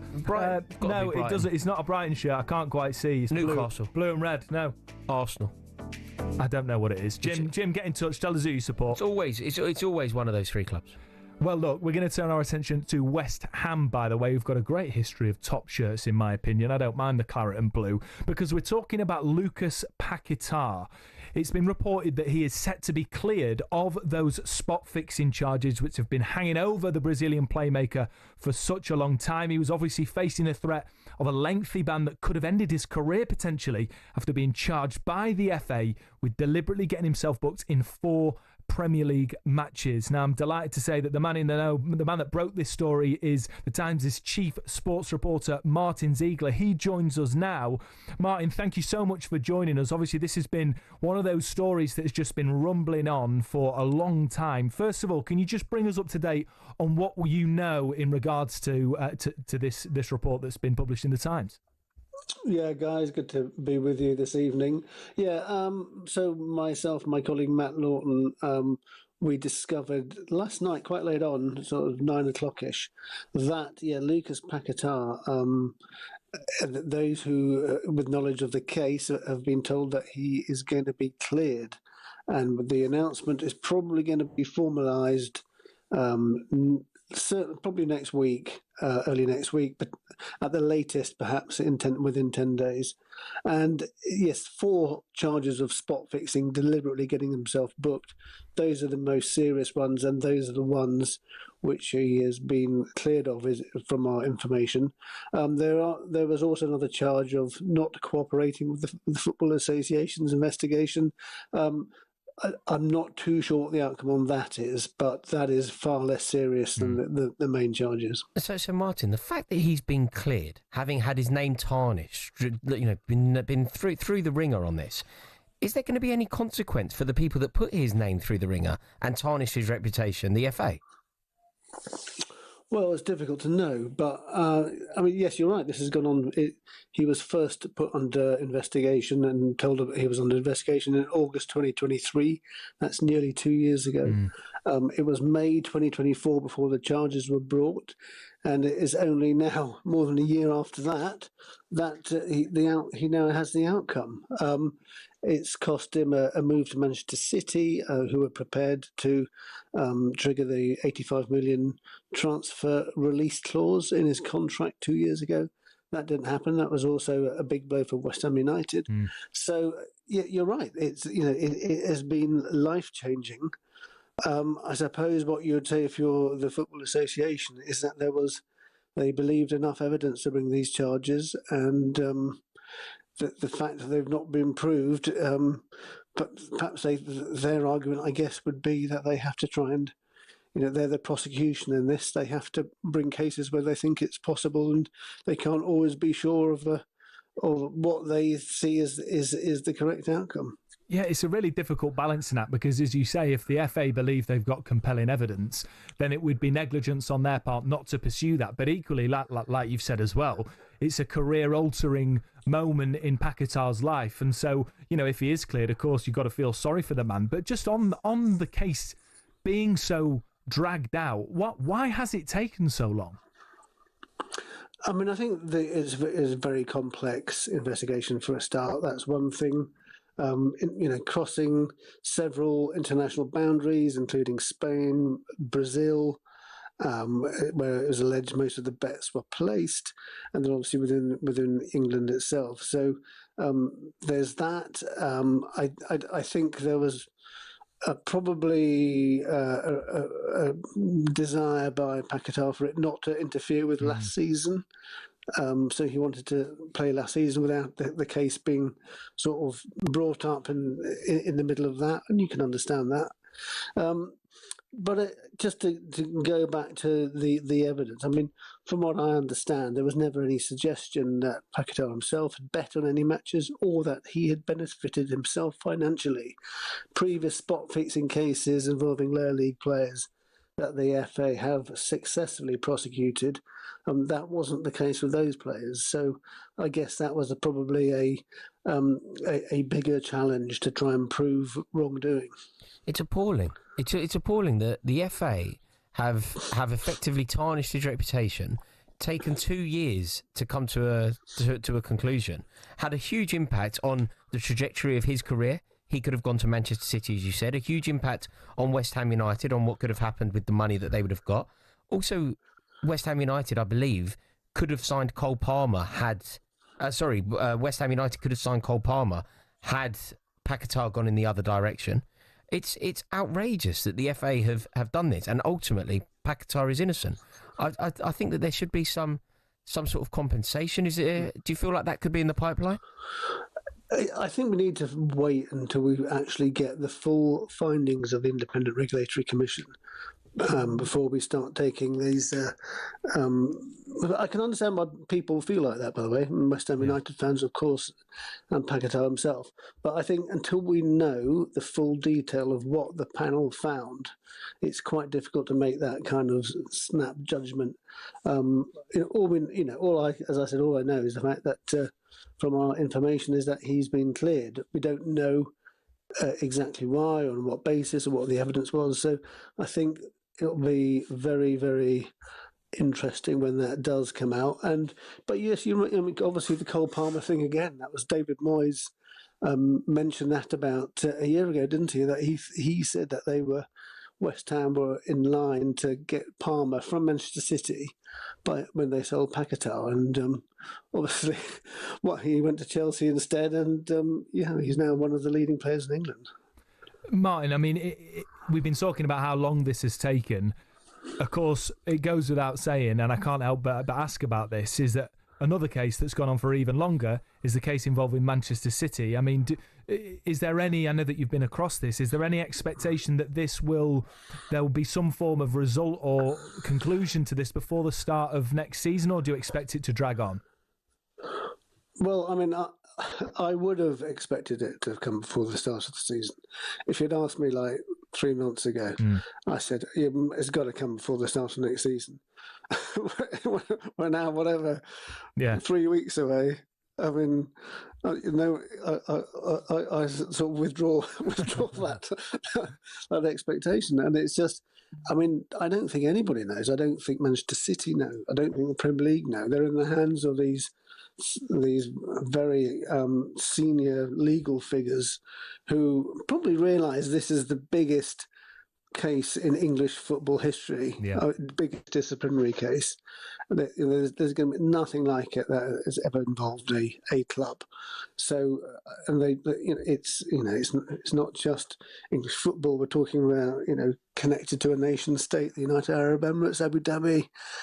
Huge things. I mean, what's at stake is just enormous for everybody, and I suppose There's been years of investigation, years of legal work by Manchester City against it.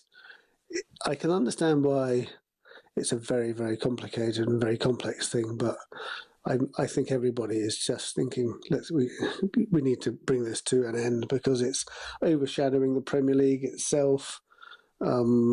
Question marks every time Manchester City do something, rival fans say, well, what about 115 charges?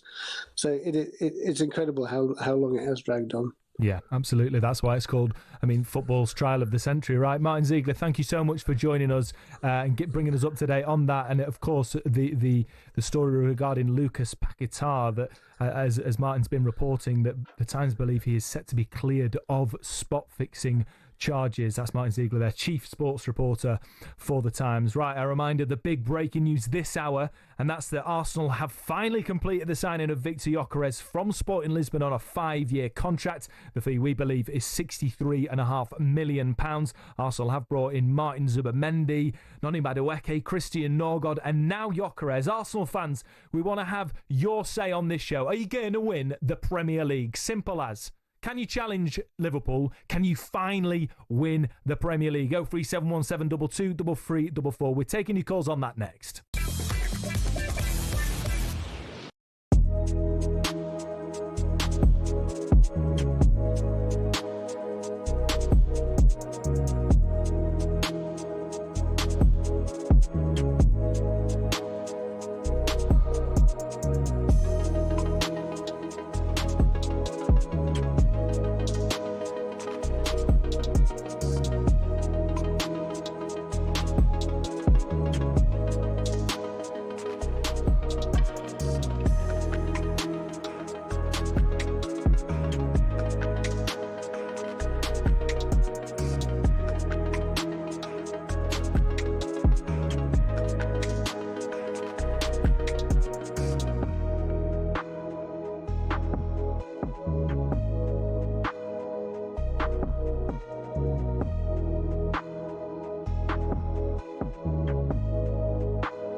For every good signing a club makes, there's bound to be a few that don't work out. Manchester United have certainly had their fair share of those, especially since the end of their golden age under Sir Alex Ferguson. Here are some of the Red Devils' worst signings since Fergie. First up, Alexis Sanchez. He'd averaged almost a goal every 2 games for Arsenal, but in his 45 matches for United, he only bagged 5. Next up, Radamel Falcao, dubbed El Tigre, or the Tiger. But at Old Trafford, he was a little more pussycat, to be honest. All the Colombian managed in 29 games was 4 goals. Moving on, things couldn't have gone worse for Jadon Sancho at United, with just 12 goals in 83 games. And it all ended after that very public spat with then-manager Erik ten Hag. Next, Ten Hag probably thought he was wise in sticking to what he knew when he brought in Antony from former club Ajax. But the £86 million Brazilian has really not been able to hack it in the Prem. The curse of the famous number 7 shirt has also had its share of victims. As well as the aforementioned Sanchez, Memphis Depay found he couldn't follow in the footsteps of Ronaldo, Cantona, Beckham and Best. He netted just 7 in 53 appearances. And those are just a few examples. To be honest, the list could go on and on. Unfortunately, that's probably why Man United haven't won the title for over a decade, and why it might take a few more years before they're in contention again.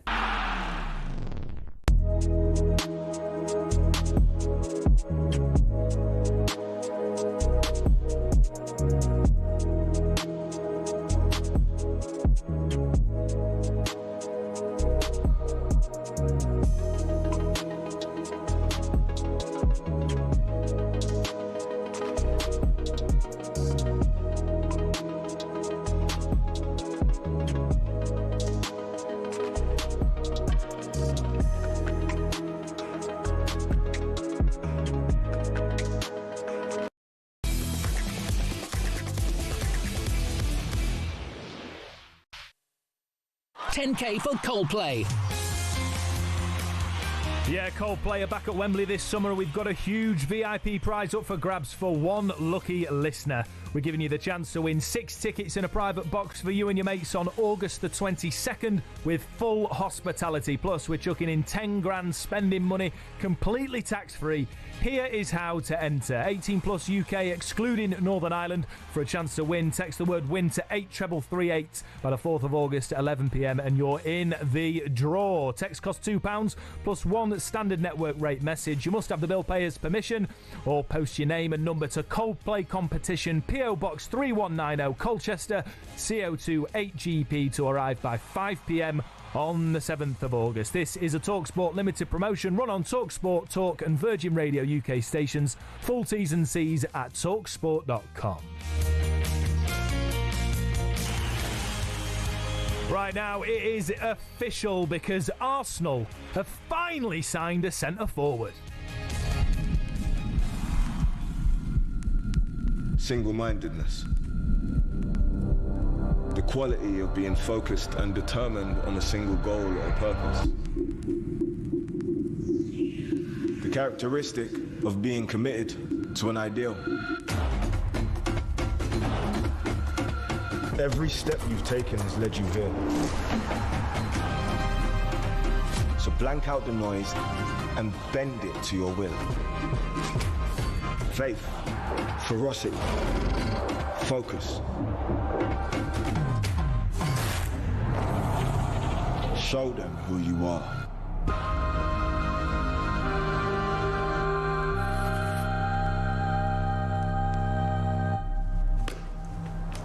Welcome to the family. What you've just heard there is the Arsenal's official unveiling of Victor Gyökeres. They've signed him for $63.5 million, 5-year deal. He's going to wear the number 14. That was just one of those modern era sort of weird unveilings narrated by London rapper Koji Radical, presumably an Arsenal fan. What do you make of that, Rory, nowadays, these sort of unveilings that you see and all the production that goes into it? It's a load of old nonsense, isn't it? I would agree with you. It's absolutely ridiculous. Like that video there, it will chime with Arsenal, the modern day Arsenal, modern day Islington. What Islington is today rather than what Islington is supposed to be. Hipsters in beanie hats with their statement socks and weird tashes. Wearing football shirts. Wearing football shirts, absolutely. I think they'll love it. But no, I thought it was a load of old toffee. Yeah, it's the YouTuberification of football, isn't it? Hate them. Just the YouTubers. Yeah, well, yeah, you're one of them. That's probably why we don't go on very well, Rory, mate. Right, we're going to head to the phone lines because we're asking Arsenal fans, can you win the league now? You finally got a striker. We've got Justin on the line. Justin, how excited are you about Gyökeres? And do you realistically think that you can challenge Liverpool? Yeah, evening, Max. Evening, Rory. Great show. Thanks, mate. I'm going to body swerve the Liverpool one for a quick one, just to make 2 points, right? The first one is I do think he's going to score goals for Arsenal. Agreed. I look at, Marino, he scored goals. And the reason he scored goals is because of supply. And when you've got Saka on that right and you've got Martinelli on the left and Trossard, Odegaard and Rice through the middle, he's going to score goals because they can pick the holes. And his goal-scoring record says it all at the moment. It looks to me like he's going to be a great signing.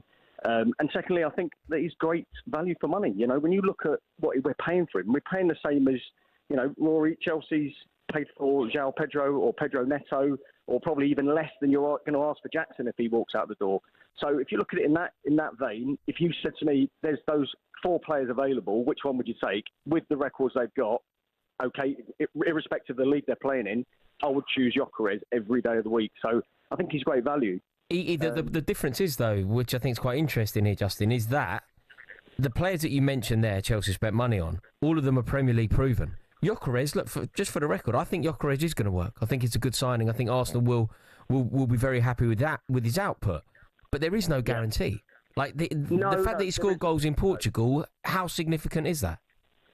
Well, I mean, I think if you look at, João Pedro Neto, they are good players, right? And they are proven Premier League players, but they're not prolific. They're not prolific. We're signing someone who was prolific. Will that translate to the Premier League? I'm not 100% sure, but I reckon he's going to get us 20 plus. I'm really confident of that because I think he's going to get the chances. And I think with him playing, you're probably taking out the number 9 we bought from Chelsea. Havertz, sorry, yeah. You know, you're taking Havertz out of the team, but he holds the ball up as well as Havertz does. So you're also getting those qualities as well as the finishing qualities, which he's obviously got, because irrespective of which league you're playing, you've still got to put it in the net. So he can finish. You know, it's just whether, you know, he's got the intelligence for the runs and the space and to find that space. But we'll find that out. But I think that he's going to score goals. And do I think we'll win the league? Hand on my heart, I don't think we'll win the league. I think Liverpool were already in a pretty strong position. You know, before the end of the season, they literally didn't bother in the last 10 games, did they? And I think they're going to be obviously they're going to be stronger with Wirtz and Etikite and if Isak, if they get him as well. So I don't think we'll win the league, but I think that Arteta will probably and needs to try and, you know, put his efforts into a cup. He's always gone for the big. He's gone for the big ticket items, the Premier League or the Champions League, thinking that we're going to win it. And we're not there, to be honest. But we are capable of winning the cup. And if he doesn't play a second team like he normally does, and he plays a decent team in all those rounds, then I think we've got every chance of winning the cup. And that will do for me, because I love Arteta and I want him to stay. Great call, Justin, and also appreciate the honesty there from him, Rory. I mean, fair play to him. Doesn't think that Arsenal are going to win the league. We have, and you might call it a displeasure of working with an absolute load of Arsenal fans here at talkSPORT Towers, and they're always very confident, and fair play in recent years, but they always think that this is their year. Do you think this is their year? No, I don't actually. I feel like, you know, sometimes these situations, they present themselves, and if you don't take them, they disappear.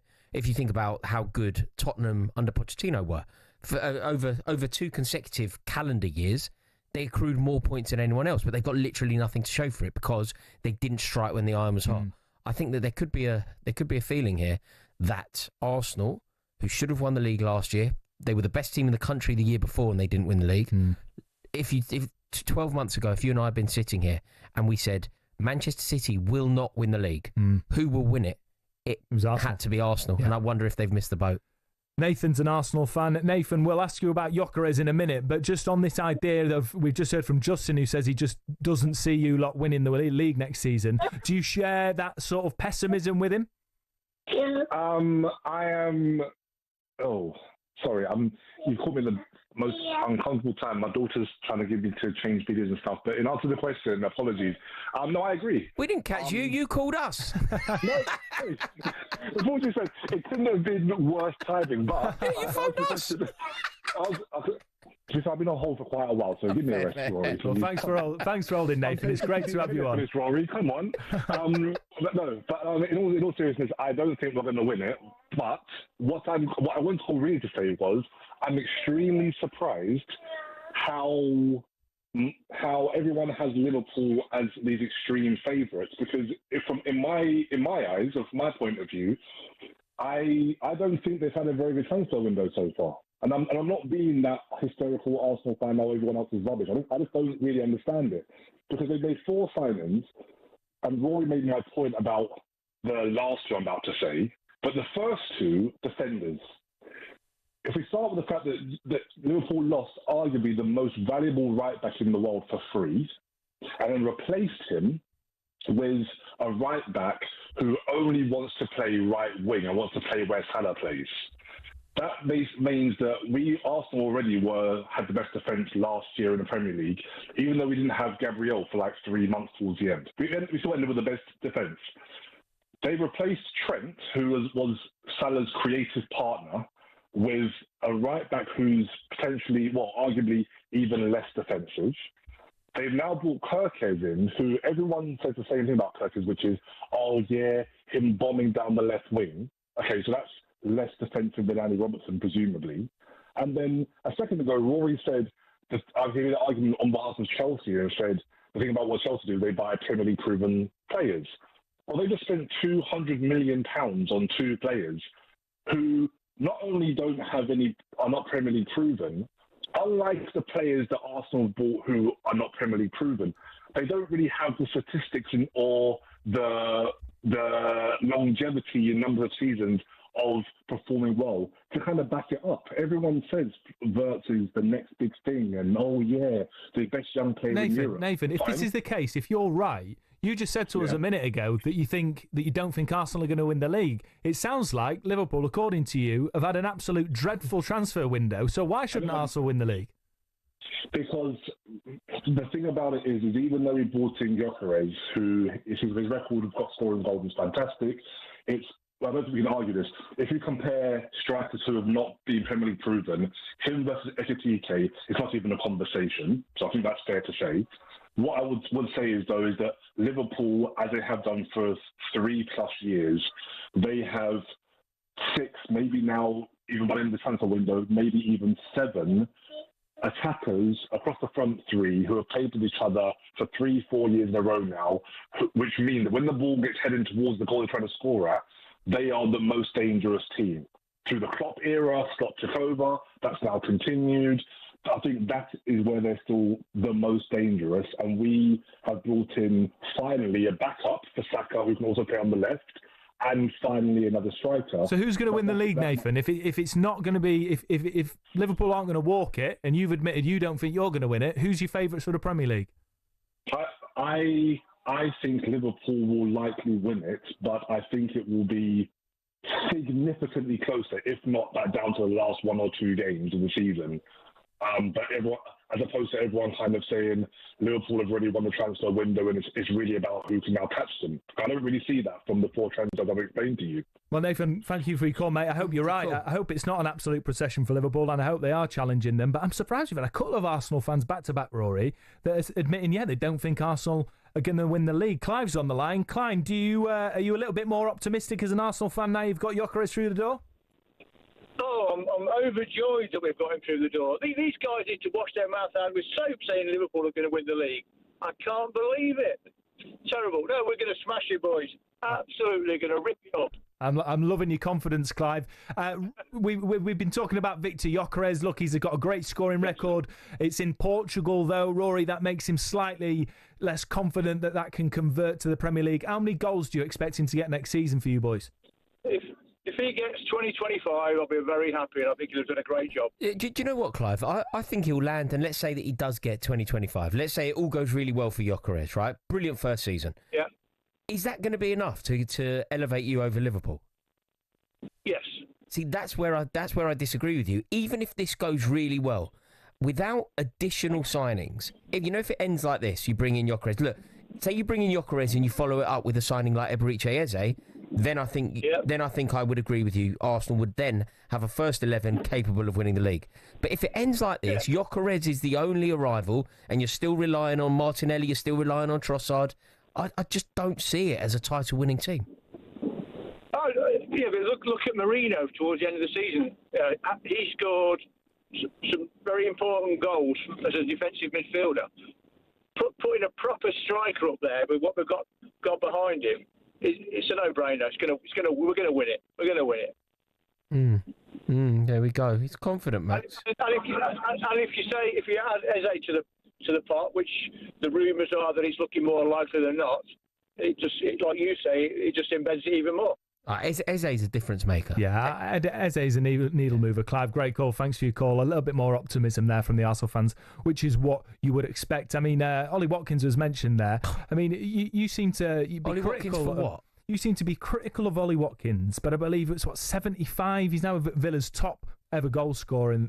So what's this? What's your problem with Ollie Watkins, man? I don't have a problem with Ollie Watkins. I just don't think he's a particularly good striker. He scored 75. Yeah, I think he's a player. Aston Villa as well. He's not been at one of those top. I know, top and he played, and he's playing for England. But look, in terms of actual quality, I'm talking like genuine quality. Harry Kane, a brilliant striker. Ollie Watkins isn't even close. He's. I didn't say he was better than Harry Kane. No. Of course, you're not saying he's. I'm using that as an example to say that what we have and I'm using Harry Kane as a case study here to say that is a pure striker. That is a class act. Ollie Watkins is a good Aston Villa striker. But he definitely can't lead the line for Arsenal. And when there were links for Ollie Watkins, I know even more recently he's been linked with Manchester United. I don't even think it's a good signing for them. Oh, come on, do me a favour, Rory. I really don't. He's a really good player in the Premier League. He's scored 75 Premier League goals. He's done incredibly well for Villa. He's taken them into the Champions League. He scored important goals for England. Do you know if this was an era? There's no world in which he does not improve Manchester United and Rasmus Højlund, who you say, in your very own words, is the worst ever player to sign in the Premier League. No doubt. He's a far better player than Rasmus Højlund. So therefore, but you were incorrect in saying that it doesn't improve Manchester United. If simply signing somebody better than Højlund is an improvement, then they go and sign Lyndon Dykes. Like that wouldn't be a good signing for Man United either. My point is that for Manchester United to get back to their former glory, they need to be more ambitious than a player like Ollie Watkins. They're not going to get a Kylian Mbappe, are they? I still think they can. The fact that Brian Mbeumo's proved, hasn't he, that the prestige of Manchester United is still intact. Do you think they could get Kylian Mbappe? No, I don't think they can get Mbappe. I didn't say Mbappe, but I'm saying that Brian Mbeumo's signing proves that there is still a prestige to Manchester United, and the fact that Mbeumo chose Manchester United over a Champions League club like Newcastle United proves that they can be a bit more ambitious. I think that Ollie Watkins gets away with it in this era because in this era there is a dearth of good strikers. If Ollie Watkins played in any other Premier League era, he would be totally forgotten and insignificant and wouldn't get a look in for England. I think that you are avoiding all of the evidence before your eyes, because we're talking about a striker that has had a top career coming from Exeter, getting into the Premier League with Brentford, and then playing for Aston Villa, who have broken the ceiling somewhat, and they've had Champions League football. They've got European football again next season. Ollie Watkins has been a key part of that. Yeah, and he's a very good player for Villa, a Villa team that aren't in the Champions League this year. Yeah, he can do a job for them. My point is that if you look at history, he wouldn't have been a top striker in any other era. He's a top striker now, and he gets an England call up now because there's Kane and then there's no one. I mean, that's a pretty nebulous thing to say. I mean, to say that he wouldn't get in any other era. How do you quantify that? It's just a sort of phrase that is used to try to sort of make a point. But in reality, we're talking about the here and now. Ollie Watkins is famously a bad era for centre forwards, isn't it? Famously a bad era for centre forwards. But we were talking about on Transfer Insiders just earlier this week that this is now the return of the number 9. You look at Gyökeres going, you've brought in João Pedro at Chelsea, you've got Isak at Newcastle, Haaland at Manchester City, Ekitike as well. I mean, we were just lauding the fact that the Premier League is now ushering in this new era, returning to having top strikers, and for me, Ollie Watkins is one of them. I just don't think I'm saying anything controversial here. In a previous era, when there were a lot of top-tier strikers around, Ollie Watkins wouldn't get a look in. Like, you know when we had an era when Jermaine Defoe, Darren Bent weren't getting in the England team? Both of them are far superior to Ollie Watkins, and they weren't getting in the England team as often as they should have done. The previous era to that, Les Ferdinand, wonderful striker, one of QPR's best ever players, didn't get in the England team. Robbie Fowler, one of the most natural finishers that the country's ever seen, didn't regularly get in the England team. Ian Wright broke Cliff Baston's record at Arsenal, didn't really get in England's starting 11 as often. You're now telling me that Ollie Watkins, like, I could go on and on here, by the way. I know this goes on and on and on. I know you're good at going on. And I'm just effectively saying that Ollie Watkins now is playing in an era that certainly suits him and in an era where there is a dearth of talent. He isn't a particularly good striker. He is a good Premier League striker that can do a good Premier League job, but is no better than that. To be continued on Transfer Insiders next week, Rory. But we've got to talk about the Lionesses because they're just one game away from European glory as they face Spain in the Women's European Championship final tomorrow. Here's Adrian Durham as he looks ahead to that massive final. Can you sum up this tournament in one word? Crazy. The Lionesses have climbed every Swiss mountain in their way. The balcony of Geneva overlooking the semi-final scene as the Lionesses progressed to a place they'd already been. Another Euros final that at times looked unlikely, but they're there once more. Can they shine again so brightly?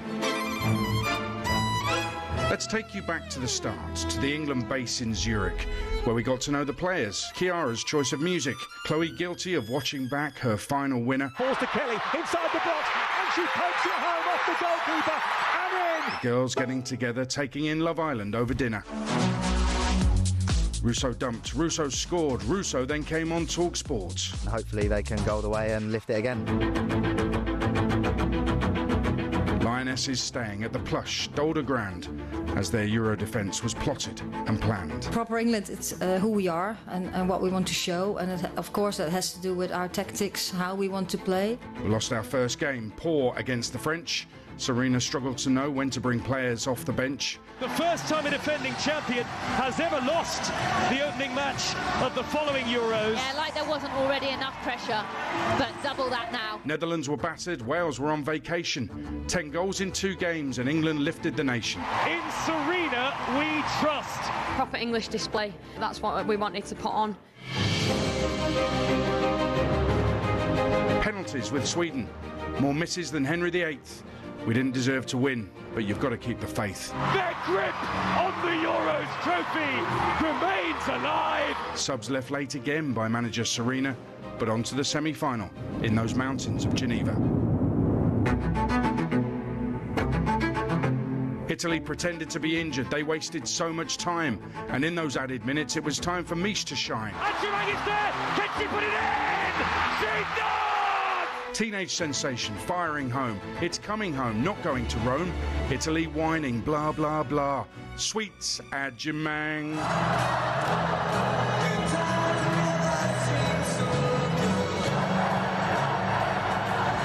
Be here to even be getting on the pitch is a privilege, and, you know, I just want to make the most of every opportunity I get. And then there's Chloe Kelly, iconic England legend.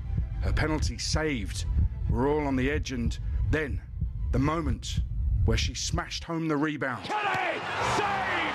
Kelly there again! It's in! Chloe, optimistically, told the fans to calm down. I mean, honestly, the confidence that girl has in her own ability, and I think you can see that she delivers every time. Lionesses doing Lionesses things. A third successive final. Let's see what Basel brings. I mean, to make 3 consecutive finals for England is something that we can all be so proud of, the country can be proud of. Play a game of football that we all love on the biggest stage. There's not many places I'd rather be than sort of standing with them. A World Cup rerun, but let's give Spain some pain. I can't be doing with a repeat of that Sydney defeat again. Spain are the World Cup winners, and it is heartache for the Lionesses. We've had lows, we've had highs. Now eyes are on the prize. Proper England. Late subs, late dramas, Serena's magic potions. One last mountain to climb, you goddesses. Take us to the summit of emotions. And football could still be coming home again. talkSPORT's voice of football, Adrian Durham, getting us revved up for a huge weekend for the Lionesses. Don't forget, talkSPORT's going to be in full Lioness mode tomorrow. Ollie Klink and Leanne Sanderson will be soaking up the atmosphere from Box Park, Wembley, between 2 and 4. Then it's over to our top team in Basel from 4 for live coverage with Adrian Durham and the team. That's all we've got time for this evening. Rory, it's been an absolute blast. We covered a lot of ground today, It's been an honour, Max. Thank you so much for making it all so easy. I loved it. It's been a pleasure. We will see you soon, Rory and I. But up next, it's going to be a belter fight night with Dave Farrar and Spencer Oliver.